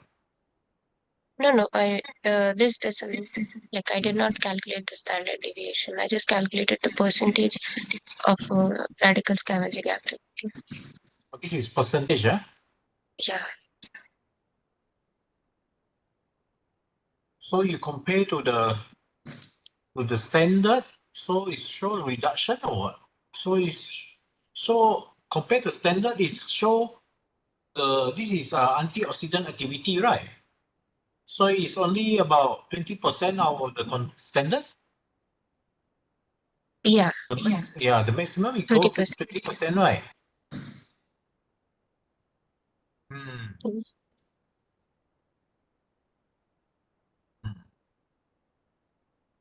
Previous slide. Can you back previous slide?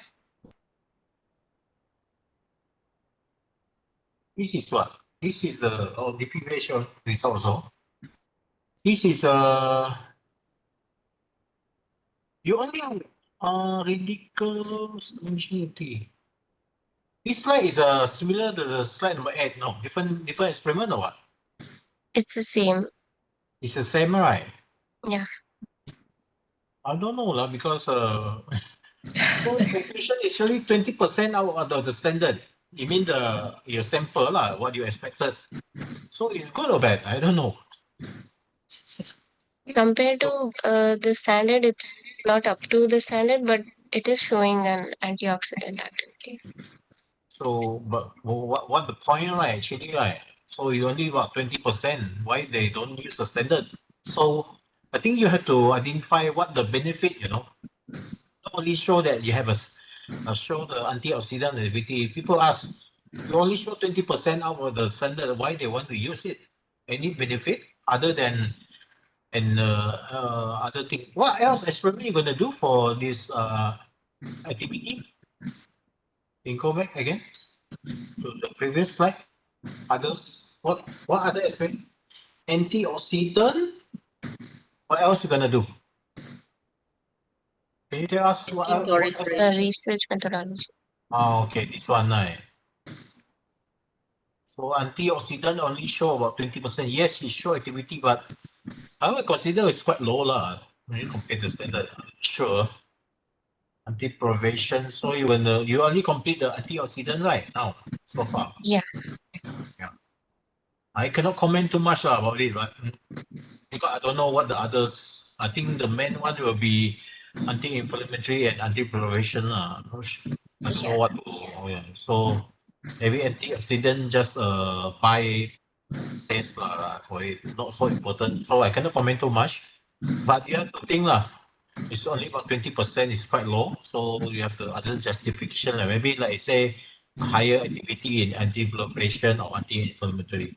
Okay, overall it's good for progress. That's all for me. Dr. Koo. Okay, doctor. Thank you. So Tana, can you go back to the results? Second slide, sorry, of the result. This one? Actually, I don't know also what to ask. Second. Okay. This is standard curve.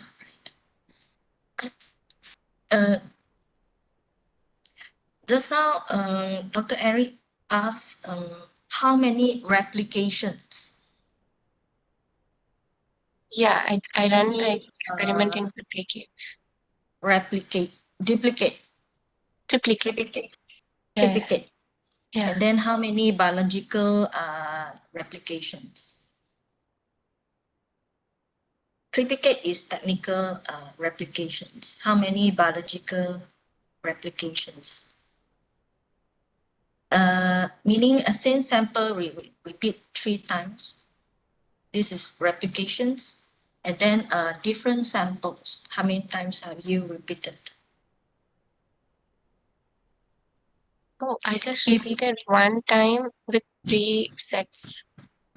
You may repeat again. Try to repeat again. See whether the result is consistent. Consistent at 20%. 20% right now. See again. Not more than 20%. Not more than 30%, less than 30%. Yeah. Can you repeat again using different samples? Different, you mean different extract or different essential oil? Different extracts.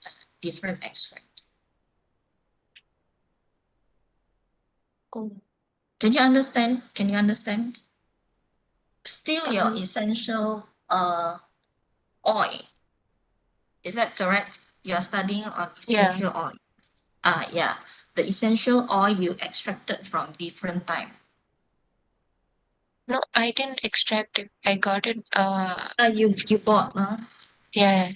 It's a commercially then available. different experimental environment. I think you need at least twice.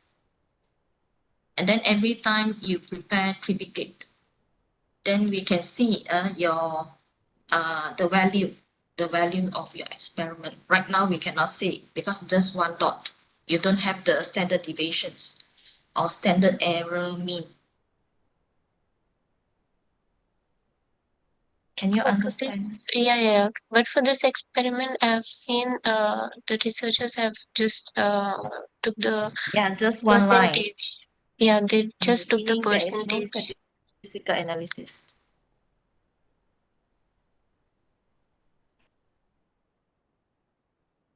Okay.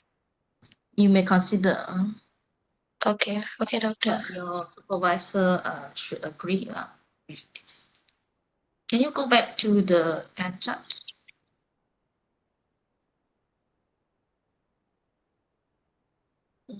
So where are you now? I'm figuring out the levels of ethanol that will potentially kill the cells. Like I'm figuring out the concentration of ethanol to carry out the MTT. So With you have essential. spent 1.5 months for the antioxidant assay. Yeah. You need another 2 months for the for the cell viability test. Yeah, hopefully. Hopefully, okay. Right. Can I see your title again? Because you have 4 things: antioxidants, anti-proliferations, phytochemical tests, anti-inflammations. But why your title is only on anti-proliferations? Can I ask your can I see the title again?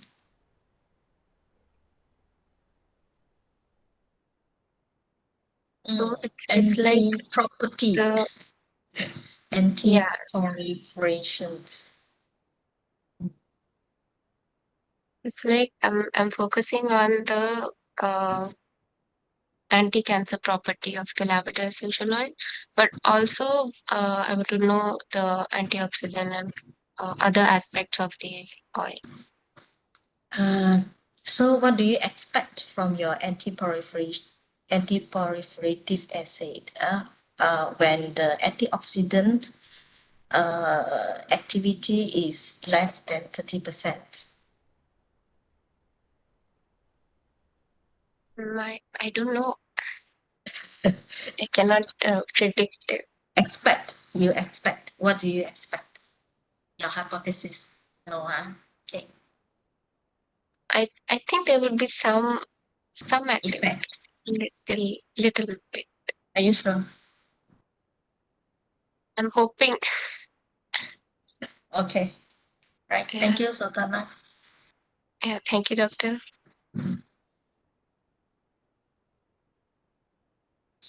Bob, habis Okay, habis. Thank you, doktor. Ada soalan lagi ya, Dr. Eric? Tadi ada apa-apa lagi ke? Tanya? Tak ada. Okay. Thank you. Thank you.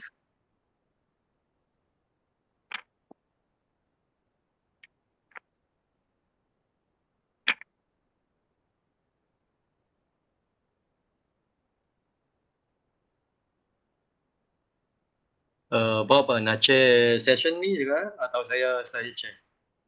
Untuk yang postpone ni, Dr. Chu Aida dengan Syida tak masuk lagi. Mungkin akan masuk 245 tu kalau ikut time. Oh, Dr. Chiu Island yang share kan? Tak apa, saya boleh share, Doktor. Okay. Thank you.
We are waiting for who? We're waiting for the Shida and the Island because the schedule to 45. Oh, okay, okay.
Can we 5 minutes, Dr. Chu Island, turning the PC?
Bob, Betul? ataupun kita start dengan Yang selepas tapa tu. Buat apa data UG tak ada lagi. Oh ya ke. Data pertambangan ni tak masuk lagi. Sebab data C dia tengah buka betul tu. Okay, okay.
Hello.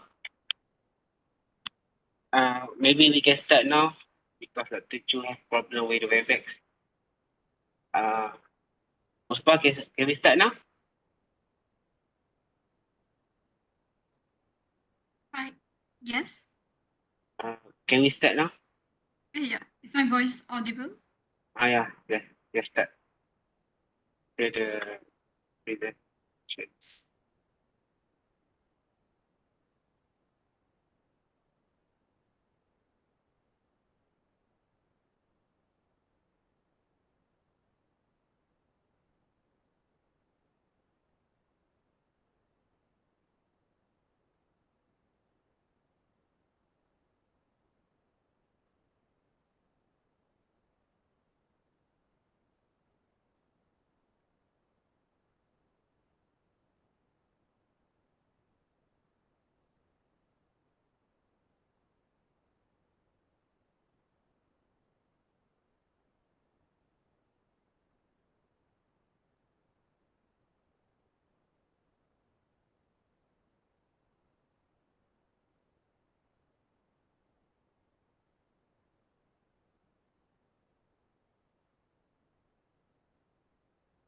Good afternoon.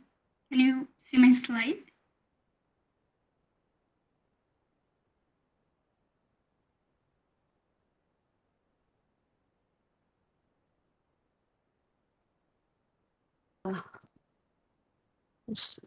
Sorry, I'm here. Hello. Doctor. Yeah, Can okay, Doctor. Can you see my slide? Hello. Faiz. Yeah. Okay. Boleh start. Okay, Doctor. Sorry for delay. Sorry.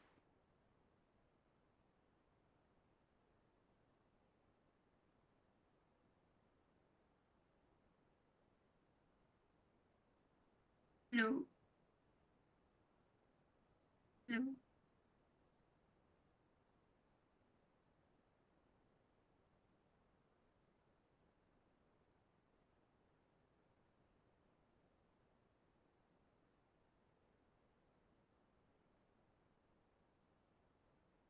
Yeah, Puspa, you may start now. Just Yes, put your presentation to the presentation mode. You Thank can see you. my slide. Can see yeah, okay, good.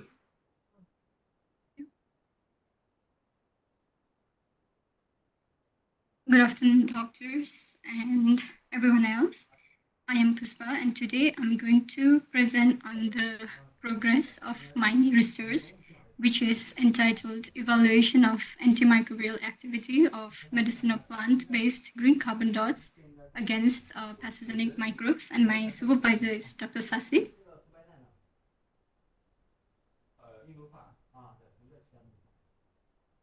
The presentation contains introduction, hypothesis, literature review, methods, findings, conclusion, and Gantt chart. Introduction. Antimicrobial resistance, aka AMR, it is a global health threat at the moment. It is caused due to the inappropriate use of antibiotics in the hospital settings and in the agriculture. Microorganisms, they develop resistance against the antibiotics due to the mutation, or they acquire resistant genes from the other microbes. So in 2019, WHO, they reported that about 1.27 million deaths occur annually due to antimicrobial resistance, and this number is likely to increase to 10 million by 2050 if nothing is, or if no action is taken against antibacterial resistant strains. So therefore, there is an urgent need to develop new antibiotics for these resistant bacterial strains. The development of nanotechnology, it has provided a promising field for developing new antimicrobial agents. Among various nanomaterials available, green carbon dots have gained a lot of attention from the researchers lately, because of their unique physiochemical properties such as biocompatibility, solubility, tunability, stability, and antimicrobial activity. Carbon dots, these are like quasi-spherical, which is neither spherical nor a circle. They are zero-dimensional and their size is 10 nanometer or less.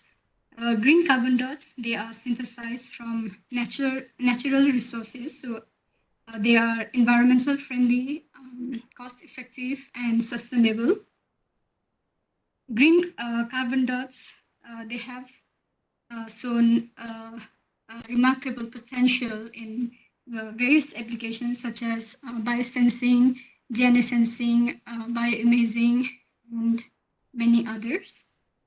The unique properties such as the small size and the presence of functional group on the surface of carbon dots have, they enable these particles to interact with the cell membrane of the microbes and then help them to like disrupt the cell membranes and then also to interfere with their internal processes. In this research, I used Polyalcia longifolia. It is an evergreen tree or medicinal plant which is mostly found in the subtropical regions such as Malaysia, Sri Lanka, India, Myanmar, etc. The leaves of this, I'll be using the leaves of this tree. So the leaves contains various compounds such as alkaloids, flavonoids, tannins, terpenes, etc. And this plant has also been used traditionally for the treatment of diseases such as body pain, gastrointestinal ulcers, skin diseases, fever, etc. So the hypothesis is that the synthesis of carbon dots from the leaves of P. longifolia will result in efficient and reproducible methods for the production of antibacterial nanoparticles. The characterization of synthesized carbon dots will reveal distinct structural and chemical properties that will be suitable for antibacterial application, and it will exhibit antibacterial activity against the targeted bacterial strains. Literature review. So in the past also, the other researchers, they have used these natural resources to synthesize carbon dots, and they have demonstrated the antibacterial activity. For example, Jeddah, they also synthesize carbon dots from neem leaves, and so synthesized carbon dots, it also exhibited antimicrobial activity against bacteria and fungal strains. Another study conducted by Saravana, they also synthesized carbon dots using turmeric leaves, and it also had effective antimicrobial property against both gram-negative and gram-positive. A review article which was written by Narmin Mamin Hussain, they also discussed about the antimicrobial application of carbon dots and also highlighted their different properties such as low toxicity, ease of synthesis, and biocompatibility. Methods and data collection. For the synthesis of carbon dots, fresh P. longifolia leaves were first collected, washed thoroughly with distilled water, and then to remove any impurities, and then air dried. The dried leaves were then cut into small pieces, and then once the pieces were cut, it was subjected to pyrolysis at 300 degrees Celsius for 2 hours. Then the obtained brownish color residue was then grounded to powder using mortar and pestle, and then the about 10 mg of this powder was taken and dissolved in 100 ml of distilled water, and then tonicated, centrifuged, filtered, and the filtered was then sent for the freeze drying. So after freeze drying, the carbon dots were obtained in the carbon powder form. So after obtaining a powdered form of carbon dot, it was characterized.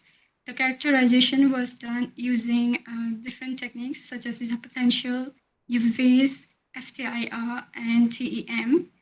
The zeta potential, it was done to determine the surface charge and the stability of the carbon dots, UV-Vis to see its optical properties, and FTIR to determine different functional groups which is present on the surface of the carbon dots, and then transmission electron microscope it was carried out to study the shape and size of the carbon dots.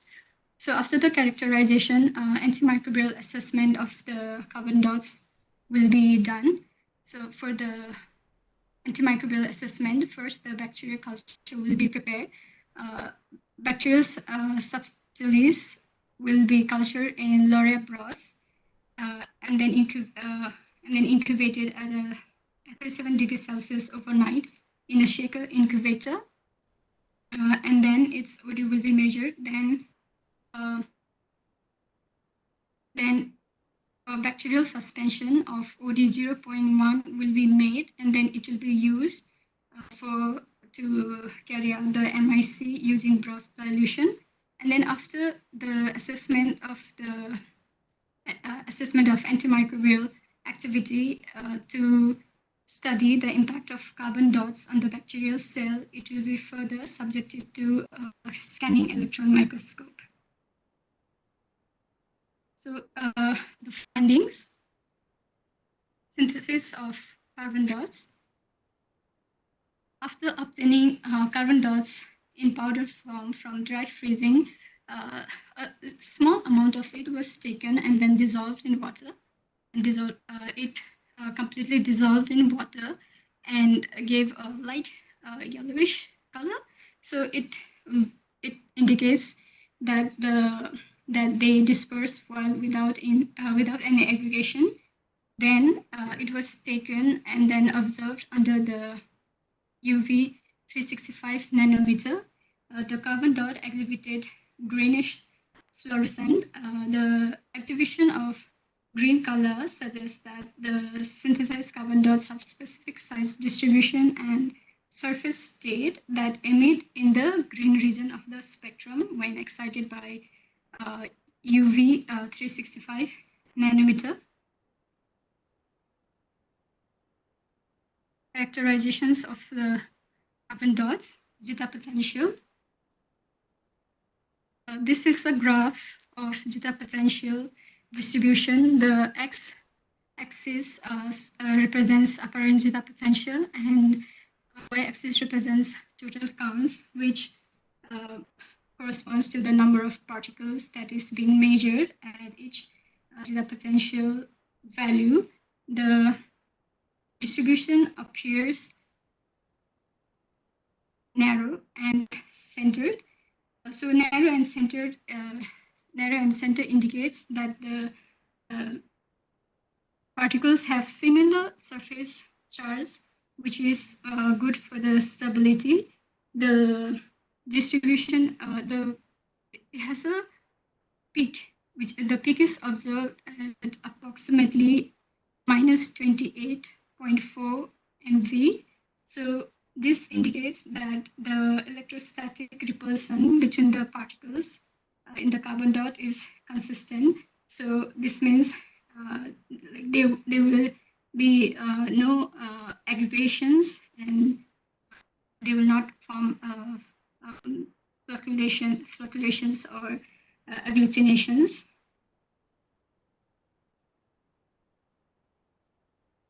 This is the spectrum of FTIR.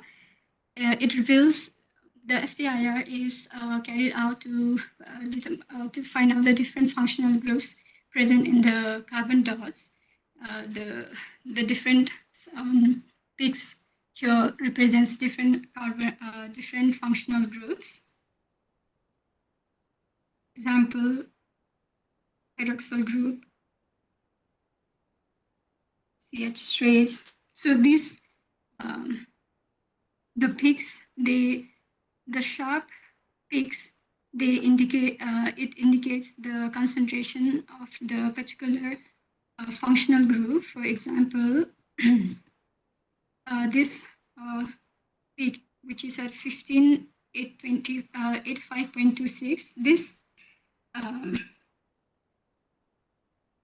this represents that this is a peak for the aromatic group, and then this sharp point, it indicates that there is mostly this aromatic group. For example, compared to this broad kind of peak here, it means that there are, apart from the OH hydroxyl group, there are other compounds also. And then in this part, here, 5 to 5, this peaks here, since it's like 525.55 and 608.83, these peaks are not actually the functional group, but what this could represent is the formation of compounds with the interaction of atoms with each other, and not actually a functional group.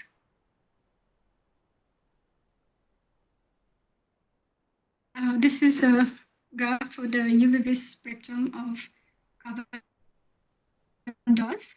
X-axis represents the wavelength and y-axis represents the absorption. So there is a peak. There's a small peak here and here between 2008 and 300 nanometer.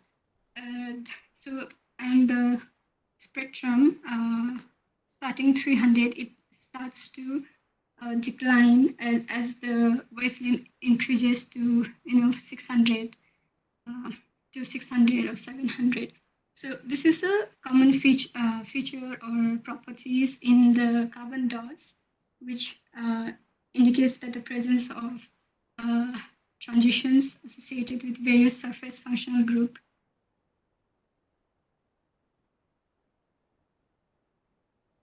This is the histogram of TEM.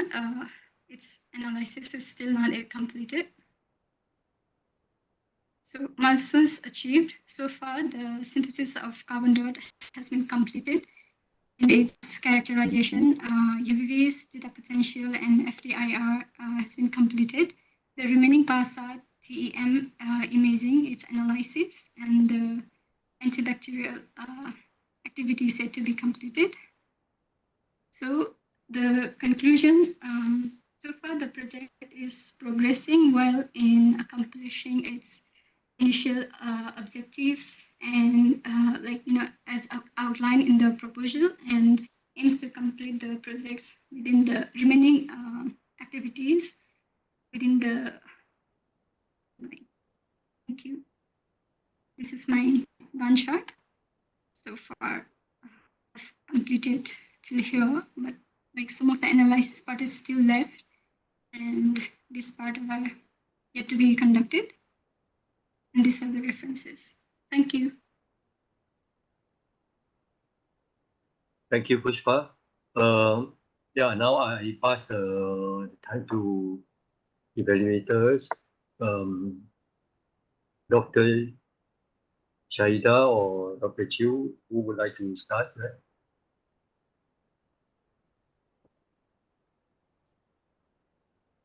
Can I ask question first? Sure, please. Thank you. Okay. Hi, Pushpa. Dr. The presentation and your achievement also is good. It's just my concern.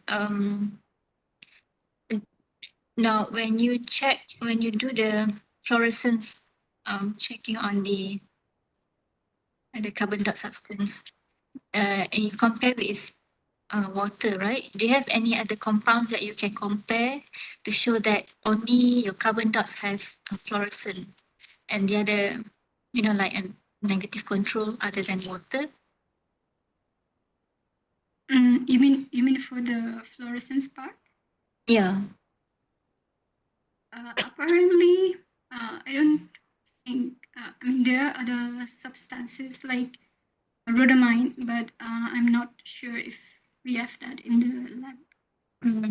Because my concern is your analysis is based on characterizing the carbon dots, like you do FTIR, you do zeta potential, but is there any way that you can confirm, validate that this is carbon dots other than looking at the fluorescence ability?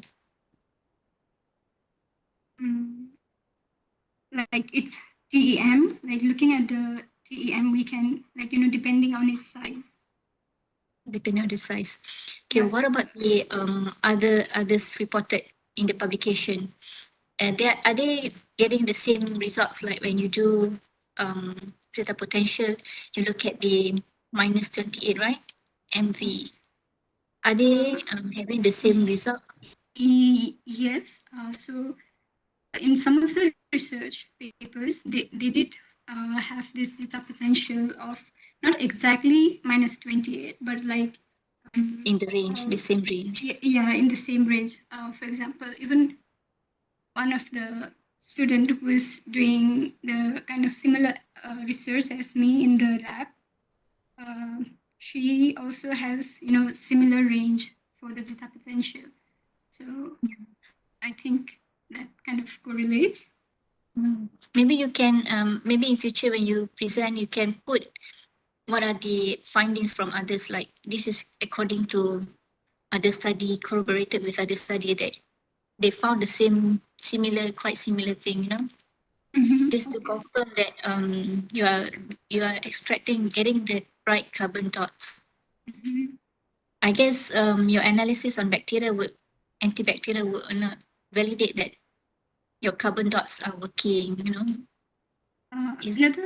Another experiment that I can do is quantum yield.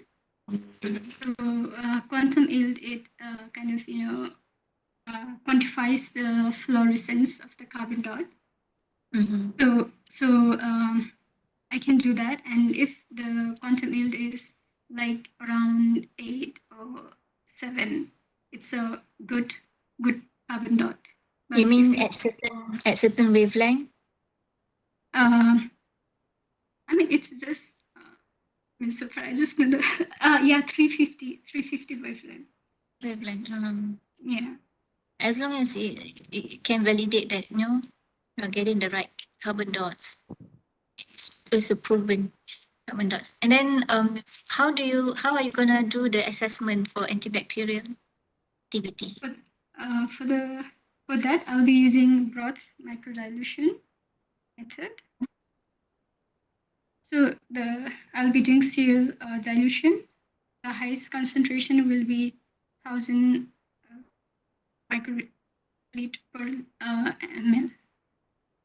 So if it can kill the bacteria, it means that it has the carbon dots, the potential. It has the potential to kill the bacteria. Okay, then we'll wait for that. That's all from me, Dr. Ong. Hello, Puspa. Yeah, thank you, Dr. Shahida. Yeah, Dr. Chiu, please go ahead. Yeah, Puspa. Going back to your proposal that day, right? May I know what is the yield you have done your work on the preparation of your carbon dots, right? So, how much roughly is the yield of your carbon dots? Sorry, Doctor, can you repeat the question, please? The yield of your carbon dots. Oh, I haven't actually done that proper way. Recently, I just kind of did a test kind of thing, so I haven't been able to do the calculations. Okay. One more thing is, may you explain what elements of the carbon dots that give out the fluorescence under UV 365 nanometer?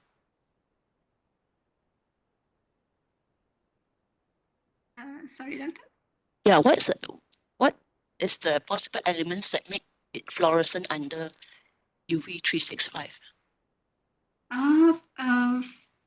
So far, from my carbon dots and the research I've done, I found that aromatic, like if there's a functional group aromatic, then they give this fluorescence. So meaning there's something at 365 nanometer, right? My question is, because your UVVs, there's no peak at 365. Are they related? These two, are they related? Yes, it's not compulsory that they have to produce the this absorption thing at 350. It can go way down below 300. So not all carbon dots, they have the same ability to absorb the light. So in some of the, so this absorption of the light, it also depends on how you synthesize the carbon dots. So different methods of synthesizing, it leads to the formation of different sort of carbon dots. So it does not produce the same type of carbon dots, and depending on this, and also the presence of functional groups. So this all kind of plays role in the absorbance, in what wavelength they absorb the light. Please excuse my ignorance on this matter because I am not expert on carbon dots. I'm just curious because you say there is something like under 365. So I normally you expect like if then at UV 365, right? I would expect to see a peak of something there, right? Because that's the characteristics of a carbon dots. So I expect when you scan your sample, then we should expect something, a peak or something at 365. I mean normal based on I don't know my understanding. I don't know whether it's correct or not. But I just wonder. Okay. This. Do you understand my UVVs questions? spectrum? For the UVVs, for the UVVs spectrum, like I said, they don't have the exact wavelength. So the graph that I have presented here is not. It's not what others have got in their research project. So for me, I have to kind of I might have done some errors while doing this experiment. So I think I might have to repeat this to to do it again and to make sure that it's actually kind of similar to the other research papers. Okay. And one more thing is regarding that day, I think Dr. Ong did offer you some microbes, right, to work on the antimicrobial assay, right? You proposed only one bacteria, right, that day? Yes. Right? Yes. In the initial proposal presentation, you proposed only one bacteria for antimicrobial assay, right? If I am not, if I get it right. Yeah. About that, since I haven't yet started for the antimicrobial thing, like at the moment I am kind of preparing the materials and required materials. So I need to go and speak to my supervisor, and I have to see what he wants me to kind of do. So any progress on that direction? I mean, do you manage to decide or get more microbes rather than only one? I did manage to get one fungal strain and one S virus. Okay. One more thing that I noticed is that your title, right, is still like one of medicinal plants. So maybe in future, maybe you could discuss with the supervisor why not to change it to polyfolia, longifolia, right? P. longifolia instead of medicinal plant to be more specific for the title. Because you are working with P. longifolia, right? Instead of putting a medicinal plant, it will be too general, I think. Okay. Okay, doctor. Yeah. I think that's all from me for today. Thank you. Thank you, doctor. Okay, thank you, Dr. Chiu. Pushpa, when you answer the question on the question that Dr. Chiu asked you, absorbance at 300 something. I think that you need to go ahead with the explanation by looking at how the color you can see the color of your carbon dot suspension. So from there you might be able to answer Dr. Chiu. Okay, so go and have a look at from that perspective, and if you can't understand, you may ask your supervisor. All right. Okay. Thank you, Pushpa. So, Thank you, Doctor. all right. Thank you. Dr. Sasi is not around, right?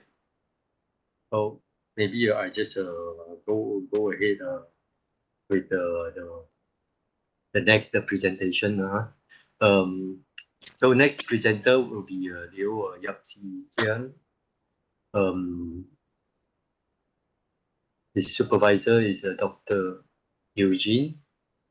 Evaluators Dr. Fatma and Dr. Nick Hughes.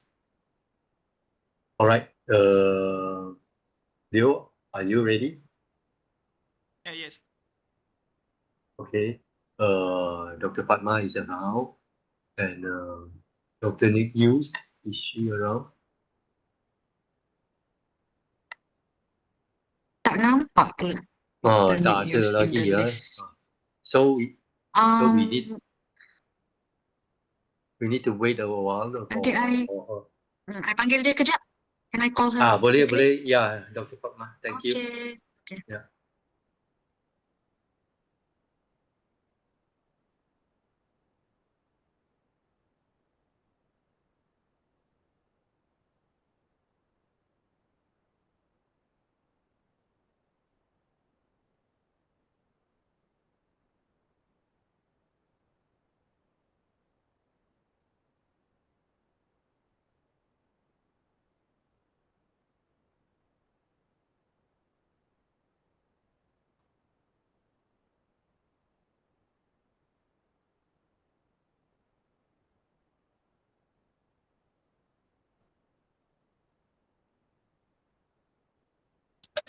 Hello, hi. Hi. Hi. Yeah, Dr. Nick Hughes is here. Okay, so everybody is around. So let's start now. Liu, you may continue. You may start now. Thank you. Okay, good afternoon to Dr. Fatma and Dr. Nick, and also my supervisor, Dr. Eugene. So I'm Leo. Today I'm going to present my progress based on my progress on my dissertations. So again, my title is machine learning based prediction method in identifying skin cancer type by microRNA expression profile. Okay, so introduction. Just a brief one. Skin cancer is characterized by abnormal growth of skin cells due to overexposure to UV ray from the sun, tanning beds, activities. So this will cause the DNA mutation, triggering uncontrolled proliferation of skin cells. So in general, skin cancer can be caused by two cancer cells. Okay. So one is melanoma and one is a non-melanoma. So melanoma specifically is refers to the skin cancer cell, the tumor developed by the melanocytes, while non-melanoma is the cells that is otherwise from the melanocyte. So the most common one could be basal cell carcinoma and squamous cell carcinoma. Okay, so moving on to problem statement. So the reason why we raise this idea is because conventional methods of skin cancer diagnosis often rely on visual inspections, so which can be subjective and prone to error. So the hypothesis, so problem statement, the problem statement is the machine learning is able to provide prediction of skin cancer type based on microRNA expression profiles, and the hypothesis is by these two. So it's original from the proposal. Okay, it's still the same. So literature review, okay, of course, the main things here is the microRNA and machine learning. So microRNA are short non-coding single-stranded RNA molecules, which play a crucial role in oncogenic activities by managing mRNA expressions. While on the other hand, machine learning is a method to train computers by developing algorithms to serve the purpose of identifying patterns, or in this case, is making predictions. Okay, so for now, the progress, I would say I finished the data mining part. Okay, still yet to start on the data cleaning part. So the method and data collection and the finding there later will be mainly focused on the data found. So okay, so the primary data sources is from this website. It's called the Cancer Genome Atlas Program, TCGA. So it's databases which consists of a lot of different sequencing profile of cancers. So you may find like exome sequencing, not like RNA sequencing there. There's a lot of like this kind of data there. So the primary source is from here. So how do we get the data from there is that this is the basic workflow lah. So you visit that, and then you may need to download the transfer data tools, and then you download the manifest, and then the data tools will convert the manifest, which is contain the informations of the things that you want to download, and then it will convert into data. So the other sources is from this gene expression omnibus law. I'll discuss later why I use this. I am not proposed this originally in my proposal. Okay, so an ideal data that can be found from the TCGA is somewhat the data looks similar like this. So which you have the mRNA name, and then you have the read count. So this is the microRNA expression profile by sequencing. So they indicate these read counts, and then with also the mRNA names lah. So other than that, where's my? I'm gonna show another thing. Yeah, here. So other than that, after I got this sort of the data, the mRNA expression profile data, and then I also need to label all this and I label all this based on the disease type and its UUID. UUID is something like its identity, something like identity on that data, and then label it based on the disease type. So this is the very ideal conditions of the data. However,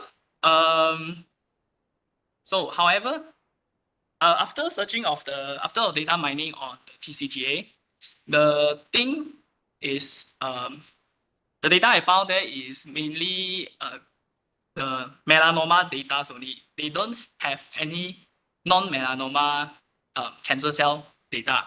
So this leads to the question on how do I get this. So I have to go to online and search for papers. Otherwise I couldn't do anything about it lah. So that's why I use this gene expression omnibus. It's also part of NCBI for you to access to the others microRNA data on internet. So it's a bit non-ideal because the reason why is the data mostly presented from there is something look like this, which is not a microRNA expression profile, but the RT-qPCR data. So which is a bit troublesome, okay? But this is already been, I'm not sure it's already been considered. Yeah, it's already been considered previously on proposal. So yeah, this is all non-ideal data. So moving to a conclusion, the process of data mining is completed. So moving on to the next stage, integrating data that is from the RT-qPCR and the microRNA expression profile will be the next challenge. So this is my Gantt chart. Okay. So I think that's all from me today. So yeah, thank you. Thank you, Leo. Dr. Padma, would you like to start? Thank you, Dr. Ong. My internet is a bit slow. But you guys, you can hear me, right? Yeah, I can hear you and see you clearly. Okay. So, Leo. Yeah. Thank you very much for your presentation. I think I remember when you presented your proposal last time, it was a very not very while ago, kan? And then now you have your progress presentation. Yeah, it is. When was it, the proposal? It was, I would say, a month ago, roughly a month ago.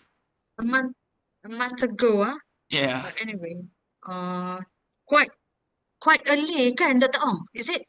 Macam ni, Yeah, it is. Ya, cepat sangat lah rasanya. Because the designated date for the proposal was on May, the first week of May, if I'm not mistaken, and then they postpone it. Yeah. Because of that lah. Okay. Okay, now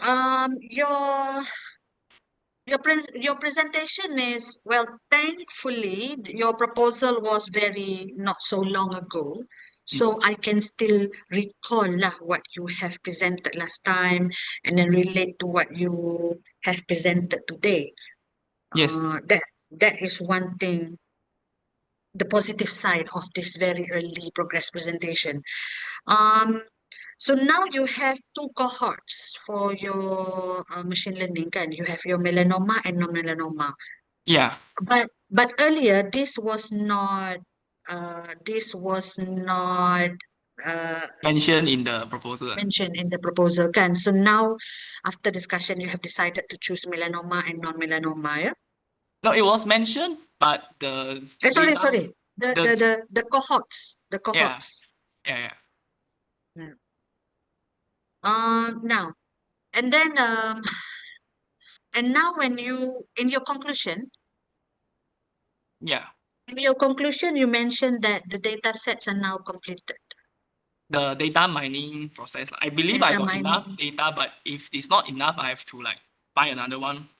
This advice I have to ask from the company side, like the external people side. Ask for their advice, see whether it's enough or not. Yeah. So when you say data mining is completed, you have identified the data sets that you want to use, right? Yes. So how many data sets? Because Roughly, you I've not presented been. here quite quick, so I did not. Oh, it was not.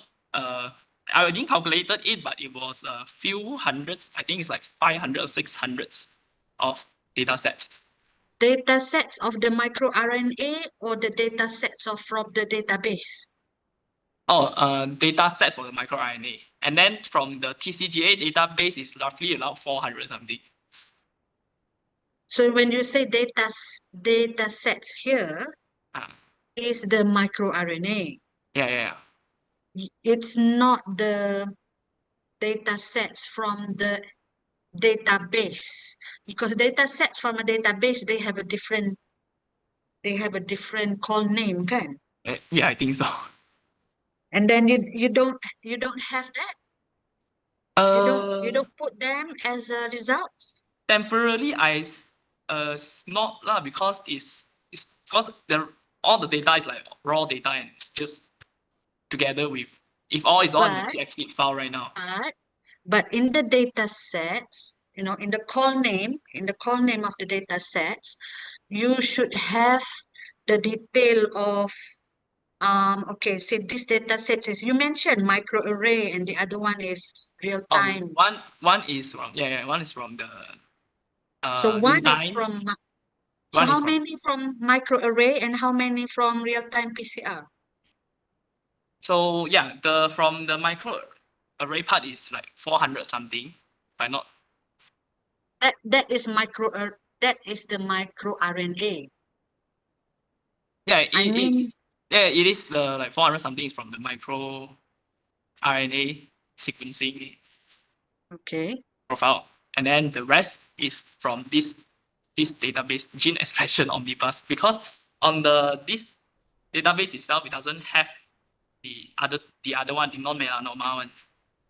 So that is the problem right now. So what is the call name of the data sets?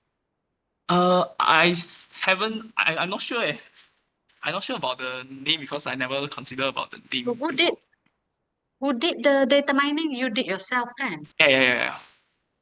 So in the data sets, it should mention what is the control being used, the patient are coming from, how many are Caucasian, how many Hispanic. Oh, I still Yeah. need to make statistics on that lah, but I already have the information together with the wait it's on the Linux, or you want me to show you, doctor?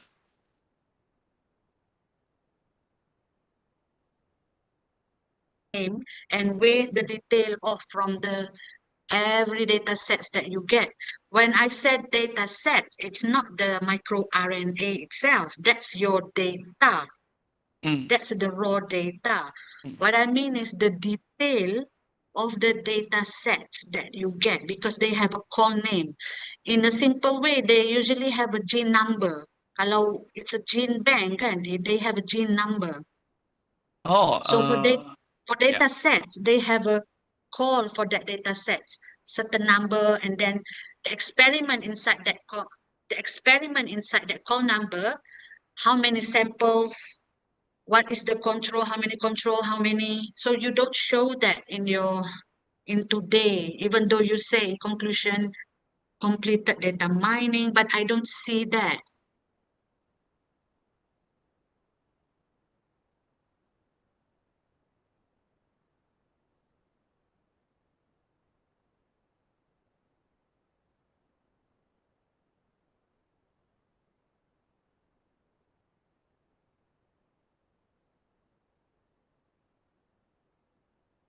So hello, this sorry. is from, Sorry. yeah. So what Yeah. are you showing now? Are you referring to this? Yes. That they So have this ID? is the, yeah. The entity ID. So this is entity ID. This is coming from, this is for microRNA sahaja, yeah? MicroRNA seq. Yeah.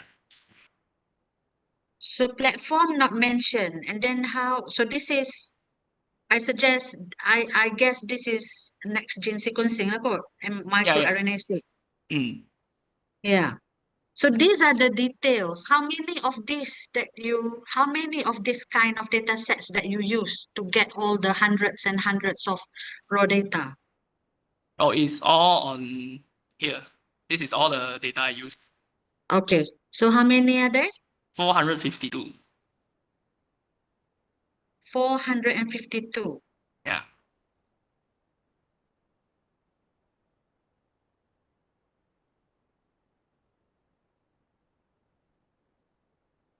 $452 files, and how are you going to explain this in a results findings form? So you have 452 data sets containing probably a few thousands of raw data of microRNA. Okay. So I should go and label all this and make a spreadsheet about that, you mean? Present all this in the presentation, right? Yes. Yes. Oh, okay. Yeah. Because you are doing machine learning, and you have a big data sets of a few hundreds. I mean, in my case, we use like 12 data sets containing a few thousands of raw data, but you have 452, which is like what? 100 times 400, or maybe 100 times more than what I did with my students. So you should at least put this. So what I mean is your result should be structured lah. You cannot just say that, okay, this is the raw data, and then you completed your data mining. But the way it's just I cannot see the spell out of the results. You need to put the detail of your result. It should be in a structured manner, how many data sets you're using. And then when you say data mining is completed, there must be some redundancies, kan, when you compare between data sets. Have you compared between each data sets 452 redundant data in for number 1 compared to data from 452 microRNA, let's say microRNA 5 to 1. Is it different? Are they different? I've taken a glance and some lah. I'm not sure about the others among all these 452s. But Yeah, I mean, so far what I can see is no redundancy yet. so for each file, the microRNA are different in it from each. They don't quantify the same microRNA in the same file. I would say as far as I see, it's not yet, but maybe there could be some inside. Because I haven't checked gone through all the this data yet. So usually when you want to see some redundancy, you do what do you call that, a Venn diagram, kan? But I know you are working towards machine learning, but at least all this data of redundancy from each file, you should structurally put it in a visualized form so that we as a reviewer can see it. If you just spell out like that, I don't know how to assess. How do I say? I don't know how to assess it because your presentation is quite simple. Yeah, quite short and quite simple, and there's no structured result there for me to assess. So yeah, I think that's my most comment lah for this one. I pass to Dr. Nick lah. Understood. I think I should do more about the present about the data. Yeah.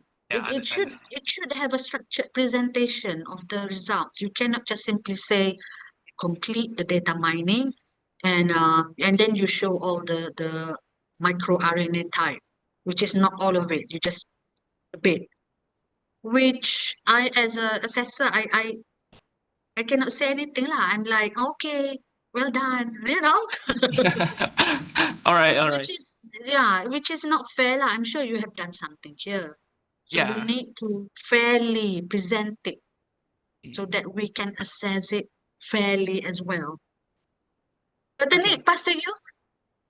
Okay, thank you, Dr. Fatma. Leo, I think you have to seriously take note of Dr. Fatma's comment because for me personally, I have the same feeling like Dr. Fatma. I see no structure presentation, and I don't know where to go.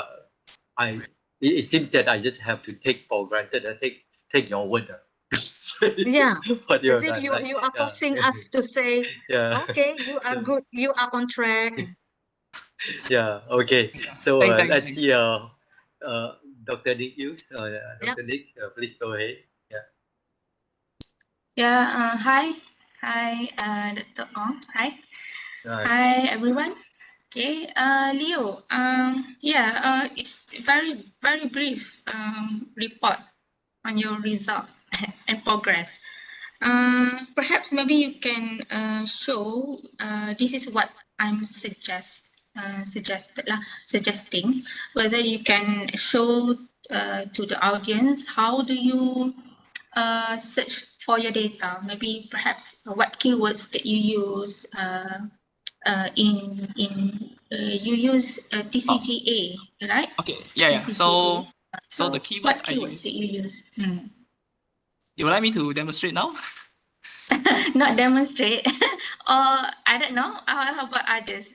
Would you like to see Leo to demonstrate, or just mention what keywords that you use on what database that you search for your data set?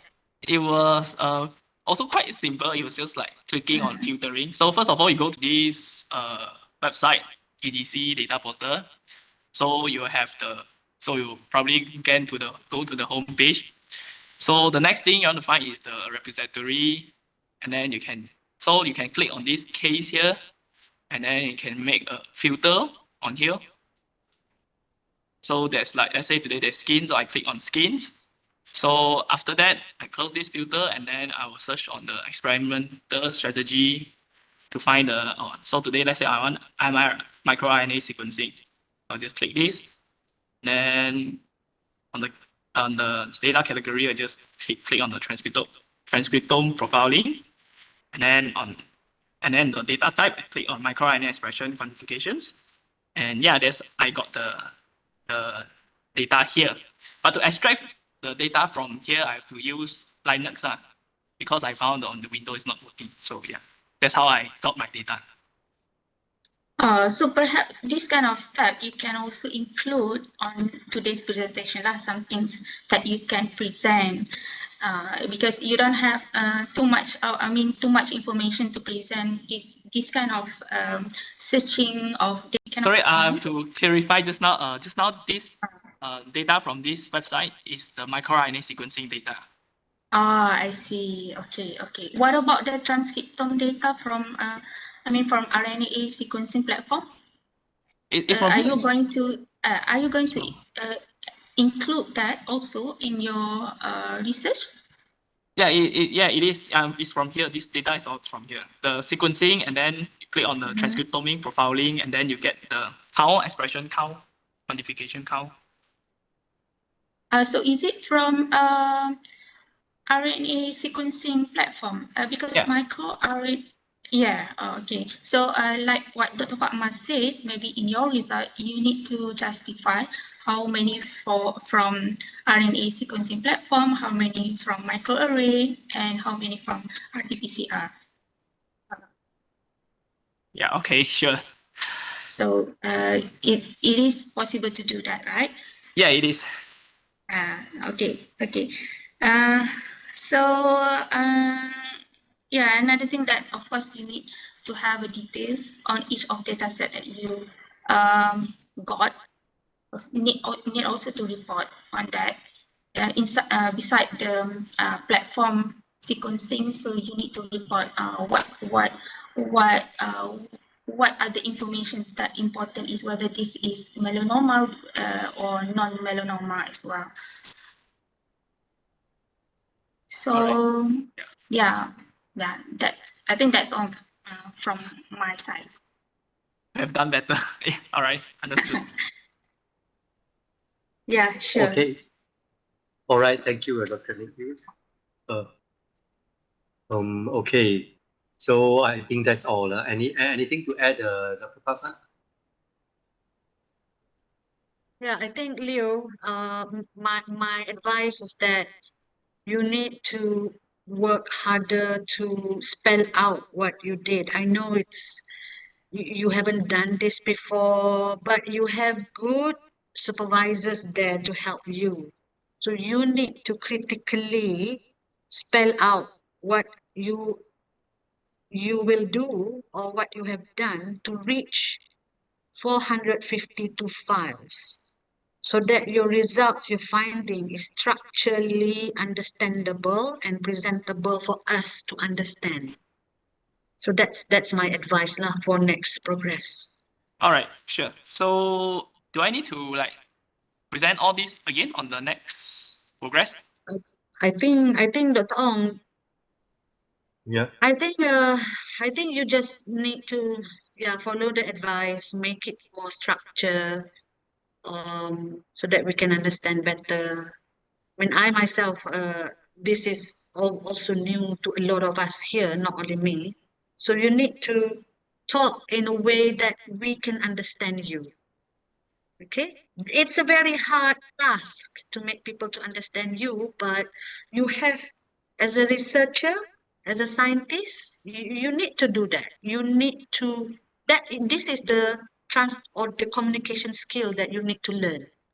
How to make people understand what you do, so that, you can share it with the whole world, not just say it like that. Okay, I complete this, and then because this and that. Yeah, so that's my advice last from me. I'm looking forward to hear from you soon for the next progress. Yeah, sure. Thanks for the No advice. need to correct. I think that's all. No need to correct. You just need to the next progress lah. Tengok macam mana. Thanks for the advice.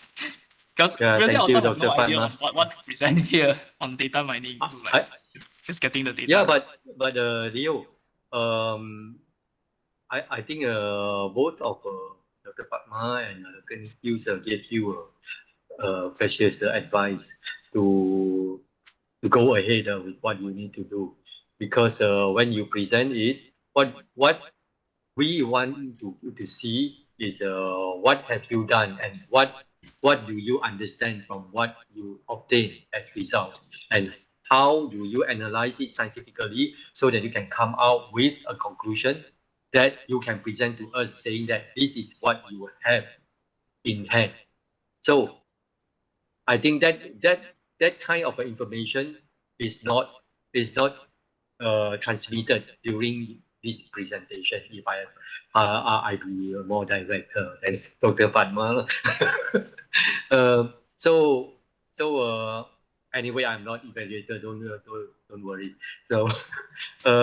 So I think you may want to prepare your next presentation in a more conducive way, so that we can understand what you are doing and why you are doing so, and after you have obtained your results, what type of analysis you have carried out, and what you get it as a result and conclusion, so that we can see okay, it's like that, and it's just like a story of your work. I think that would be nice to you and to all of us too. All right. Yeah. So, Thank okay. you. Completely Yeah, got thank the you. idea now on what to do on next presentation. Okay, great. All right. So, All right. thank you very much, Leo, and thank you, Thank you. Dr. Fatma and Dr. Nick Hughes too. I think that we don't have next presentation. Next presentation is We get later. next. Doctor. Yeah. Yeah. Ra, is it going to present? Okay. Okay. All right, good afternoon. Thank you. Dr. Ong, are you done? Yeah, done. Thank you. All right, thank you, Dr. Ong. So I think that here we come to our last speaker. All right, here I'd like to invite Mr. Arasti, okay, voiced by Dr. Shahida. And today there are two evaluators for your project. The first one will be Dr. Khairu, and I will be the second. Okay, without further ado, and Ra'ad, can you please share your slide and then try whether you can move smoothly here? Okay, Doctor, share now. Okay, without further ado, here I pass you the floor, Ra'ad. You can start your presentation. Doctor, you can see slide now. Yep, can see. Can you turn it to the slide format, please? You not see slide. Why? Yep, the presentation mode. Doctor, me not see slide. Why?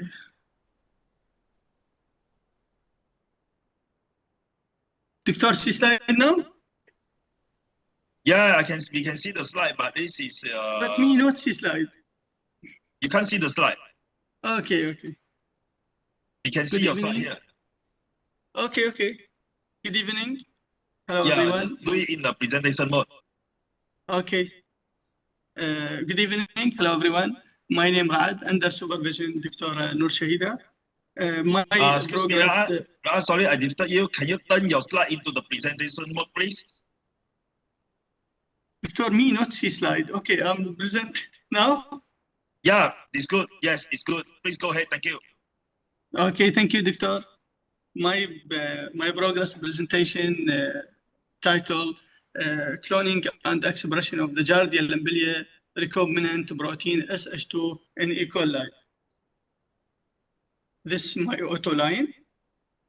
Introduction. My work related disease, called giardiasis. The giardiasis is caused by protozoa named the Giardia lymphia. The Giardia lymphia is the common agent, diarrhea, dysentery. The Giardia lymphia have two species, the Giardia lymphia and Giardia duodenales. The Giardia have two stages. One stage trophozoite and cyst. Trophozoite stage is caused infection disease. Cyst the stage transmission disease. My literature review, SH2 in auto properties study, Western blue. Sorry, Victor, I'm not sure slide. Wait.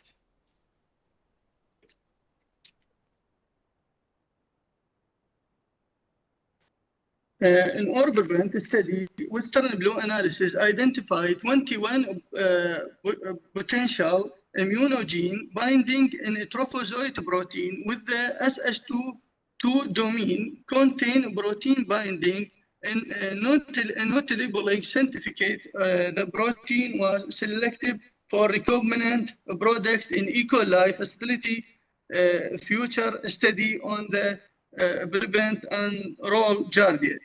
A protein expression in E. coli reduces stable host BL21 for eukaryotic protein expression factor, including brometer to control protein expression in the case BET29C. My research question, how can the recombinant protein SH2 protein product in E. coli and drive from the immunity response to the Giardia lamblia infection, improve the accuracy and efficiency the Giardia diagnosis method? This is my method. My method, plasmid transformation. I have now a training plasmid transformation in E. coli BL21 expression, collaborate recombinant E. coli in LB21 include with ABTG, optimized expression condition in OD temperature, IBTG concentration, cost including time, purification, the poly SH2 using embolizing metal. I find the chromatography, optimizing purification, brometer, racing types, pure, the condition, organic was protein identification, very protein brought by SDS page, antigen agent evaluation, from Western blue with the serum sample for the infection patient. My result, prepare material, NCL, prepare and storage, LB broth, prepare and centralized storage, IBTG storage solution, prepare, centralized and store in the -20, BS, plasmid stock, prepare and really using kanamycin, prepare and store.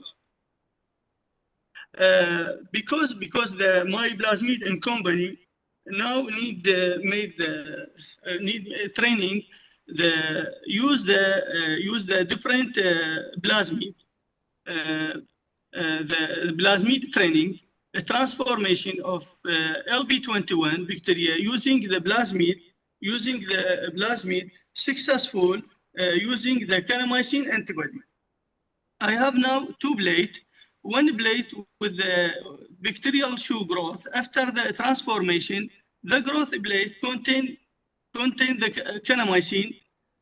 Negative control shoe, no growth because the bacteria in the agar contain the kanamycin. Result of the training plasmid, the transformation of other bacteria, top 21, the bacteria, top 21, using the plasmid, the successful transformation using the kanamycin antibody, have two plates. One plate, the transformation, the plasmid, other plate, the control, the bacterial growth after the transformation in the agar plate contain kanamycin. Negative control show non-growth bacterial in the agar place kanamycin. This is my conclusion. Experiment clearly demonstration of the principle selective process in genetic transformation. This usage of the kanamycin as selective agent in several of the only bacterial have the quickly resistance growth gene can growth. The result support of the hydrothesis.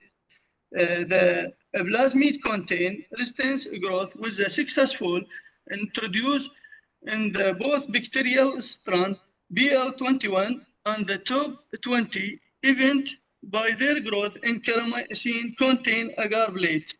This look growth in the look of the growth in the negative control available the consent of the selective mechanism and the conformant potential of the kanamycin inhibited the growth of non-transformation bacteria.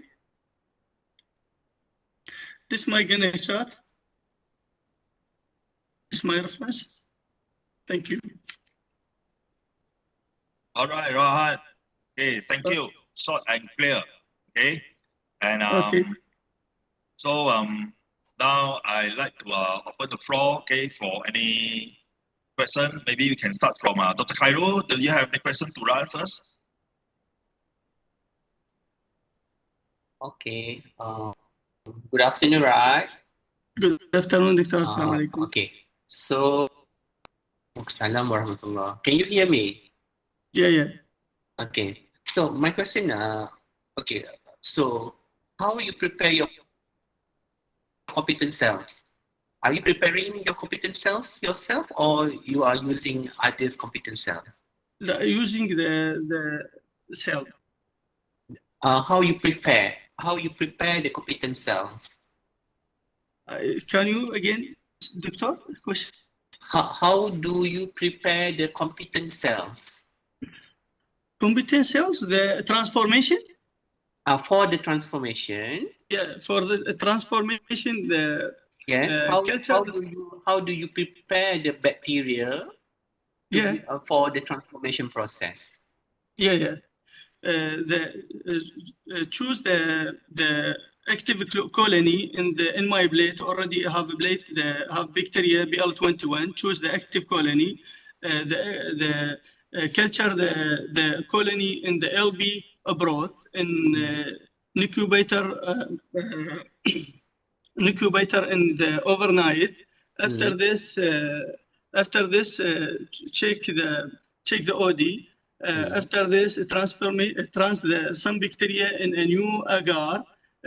After this, centrifuge, choose the 1 mol in a tube, PCR tube. Centrifuge this.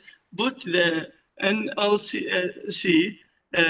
Wash 3 times. Wash by the NaCl. After this, take the plasmid. Autoclave in 50 seconds. After this, put in ice. After this, culture a new plate. A new plate have the kanamycin. That one is a transformation process, right? That one is a transformation process. The one that I asking is, are you preparing your competent cells yourself, or you are using others' competent cells? That you are using your friends' competent cells. Yeah, or your friends. prepared competent cells. Doctor, mean LB21?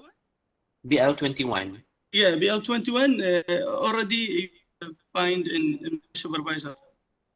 Oh, it means that your supervisor already prepared the competent BL21. How about top 10?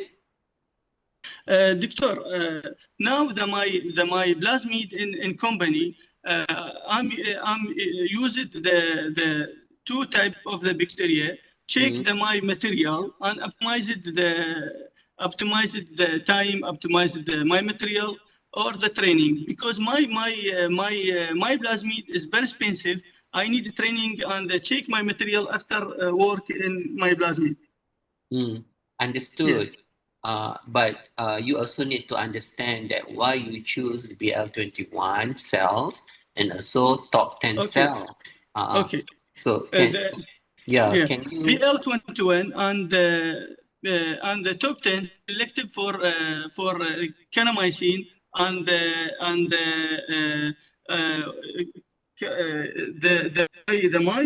my plasmid training use the kanamycin. Already the my plasmid, original my plasmid using the antibody kanamycin. Use this bacteria, check the my material. Okay. Understood that. Thank you, Doctor. My question, the next question is, what is function of top 10? The top 10 bacterial. What is function of top 10? Yeah. This bacterial function now in my work. Check the material during transformation. The bacterial input my plasmid. The my plasmid encodonic the kanamycin. You need to discuss, or you need to read more, Ra'ad, because the way that you answer is very limited information. The top 21, not my bacteria. My bacteria LB20. No. My question is, because you are using this, you must have information on what you have now. So you are using top 10 cells and also BL21. So my question is, why you choose top 10, and further, why you choose BL21 cells, bacteria? Yeah. Doctor, this bacteria is available bacteria.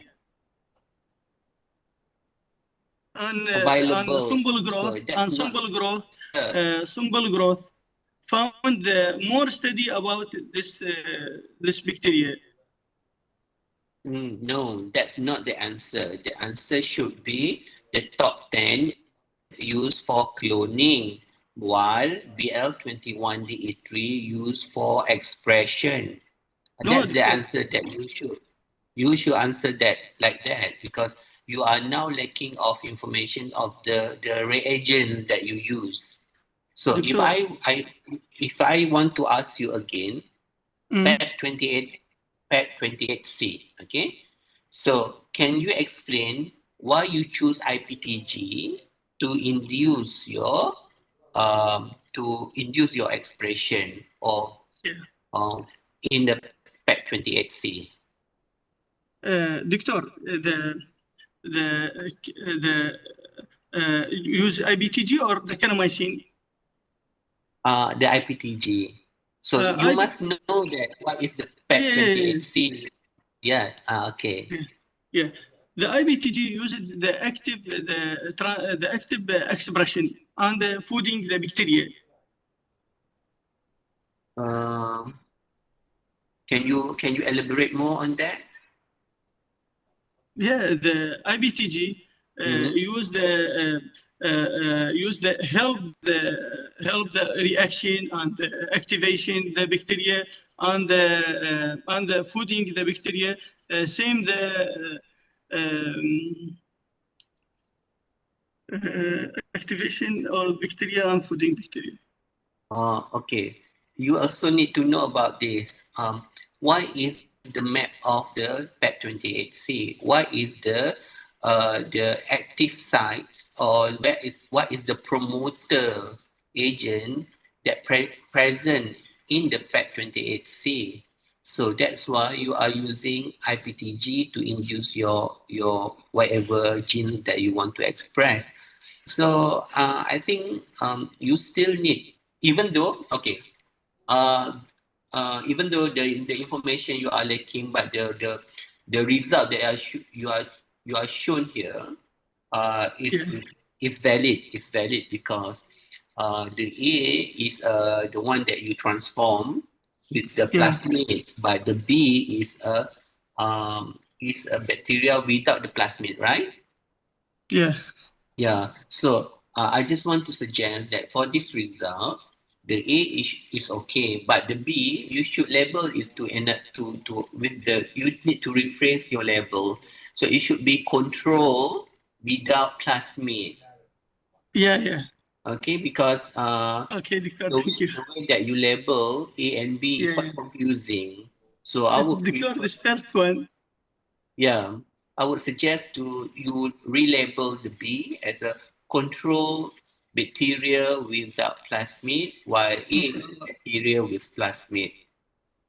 Inshallah, next time. Okay. For the because this is initial result, so you able to have a growth of your cells after transformation. It means that your transformations work. Okay, but before that, may I know how many colonies that you count for your transformants? 100 microliter. No. How many colonies that you count for your transformant, successful transformant for one plate? Top 10, right? So can you go for BL21? Yes. I not check, but I can now check. BL21, okay. Yeah. Okay. How many colonies that This you... colonies is very little. Why? Because I have using 2 microliter for plasmid. Mm-hmm. How you make... I don't know number. How you make it spreading like this? Can you tell us how you make it spreading like that? Spreading using by golf spatula. Spatula, okay. Yeah, So golf. Yeah, the L shape, the L shape. Yeah, L shape, yeah. Okay, so if we can look here, is a little 2 microliter plasmid. Effect show the little growth.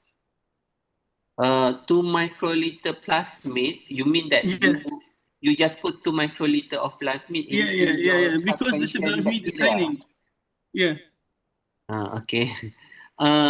So if you look at your result for BL21, there is 2 different colonies size. Yeah. Because different bacteria. Different bacteria? Yeah. No. BL21. BL21 and top 10. For BL21, yes. There are 2. If you look at your A plate, you can see that there are 2 sizes of bacteria colonies. Yeah. Yeah. Can you BL21? Don't go for top 10. Go for BL21. Yeah. BL21. Yeah. BL21, not top 10. Yes. This one. Look at the plate A. Yeah. Okay. Can you see 2 sizes of colonies there? The size? The size. Yeah. Yeah. Doctor, can you interpret anything from that? Because you are not discussing any result here.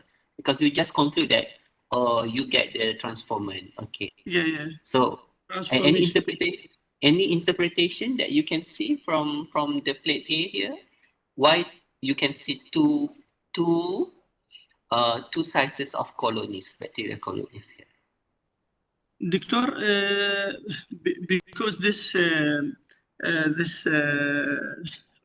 no, I'm using one bacteria, BL21. I think this small colony is first growth. Okay. I think you need to discuss further with your supervisor. So this is a progress. Okay. So like you have some data. You have some data, but you need to interpret the data. So yes, true that you successfully transform your plasmid into the BL21, the E3, and also top 10. So the information that you need to know is what is function of top 10 and what is function of BL21. The second one is the PET28A, 28C. So you say that you will use IPTG to induce your protein. Doctor, the faction vector. Yeah, infection vectors. Yeah, PET28C. Yeah. So the map of PET28C, you need to masterize the map of the PET28C in order to understand more on the expression process. Okay, and the second one is the way that you label of your results. So I think I'm okay. I think I'm done, Dr. Heng. Please. Thank you, Doctor. Thank you so much, Dr. Khairul, for your great input, and I hope that Rahat, you can jot down all the suggestions given by Dr. Khairul. Very precise, and we also hope that you can discuss further with your supervisor, Dr. Swaida, as she's an expert in this kind of recommended expression.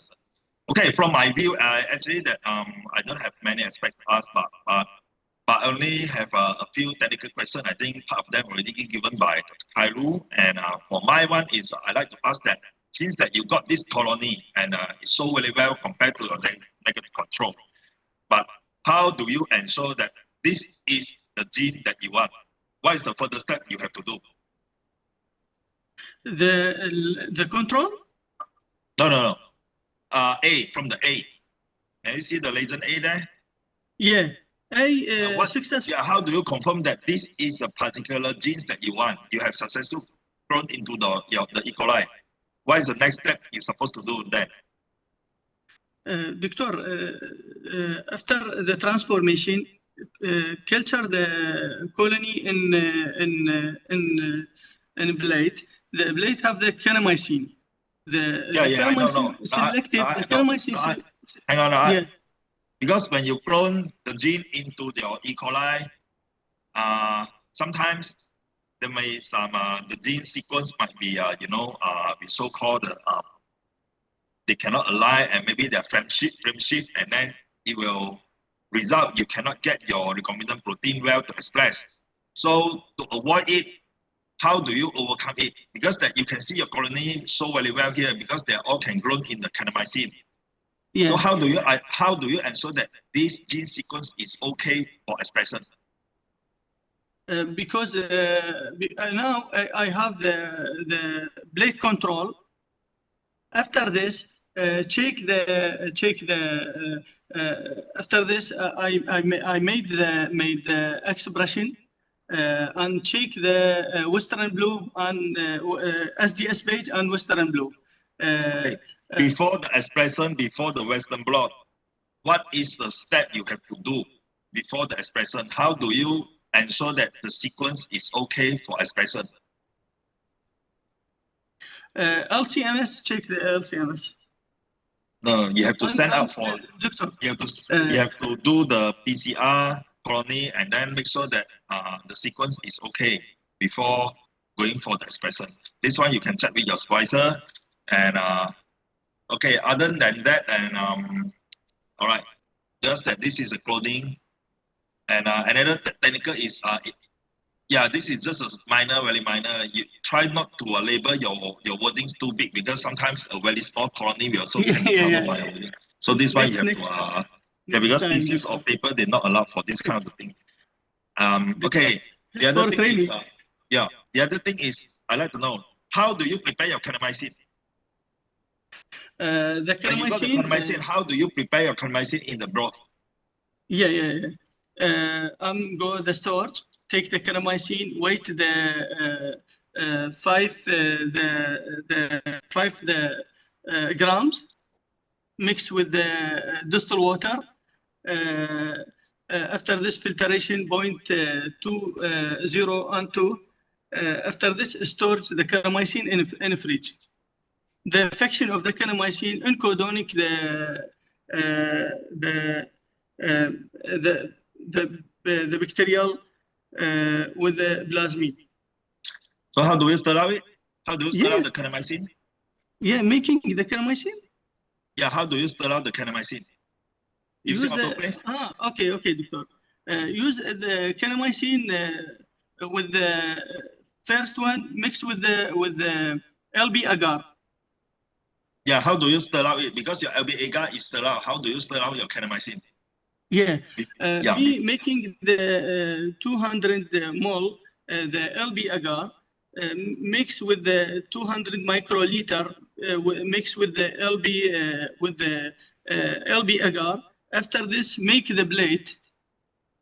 Make the plate. Now the plate have the kanamycin.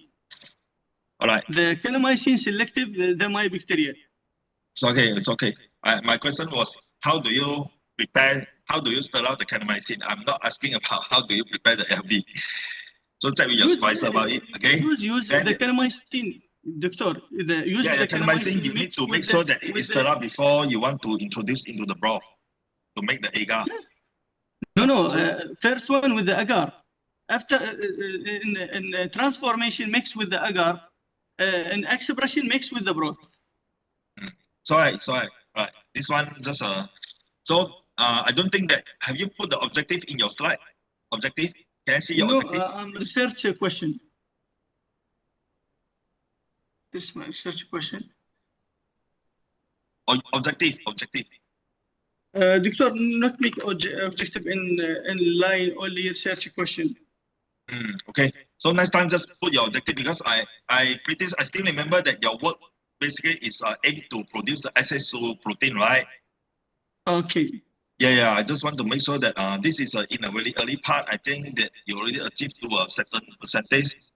So doesn't matter. I think that I have nothing much to ask, but just a few technical questions and some suggestions given by Dr. Cairo and myself also give you some want to test your understanding.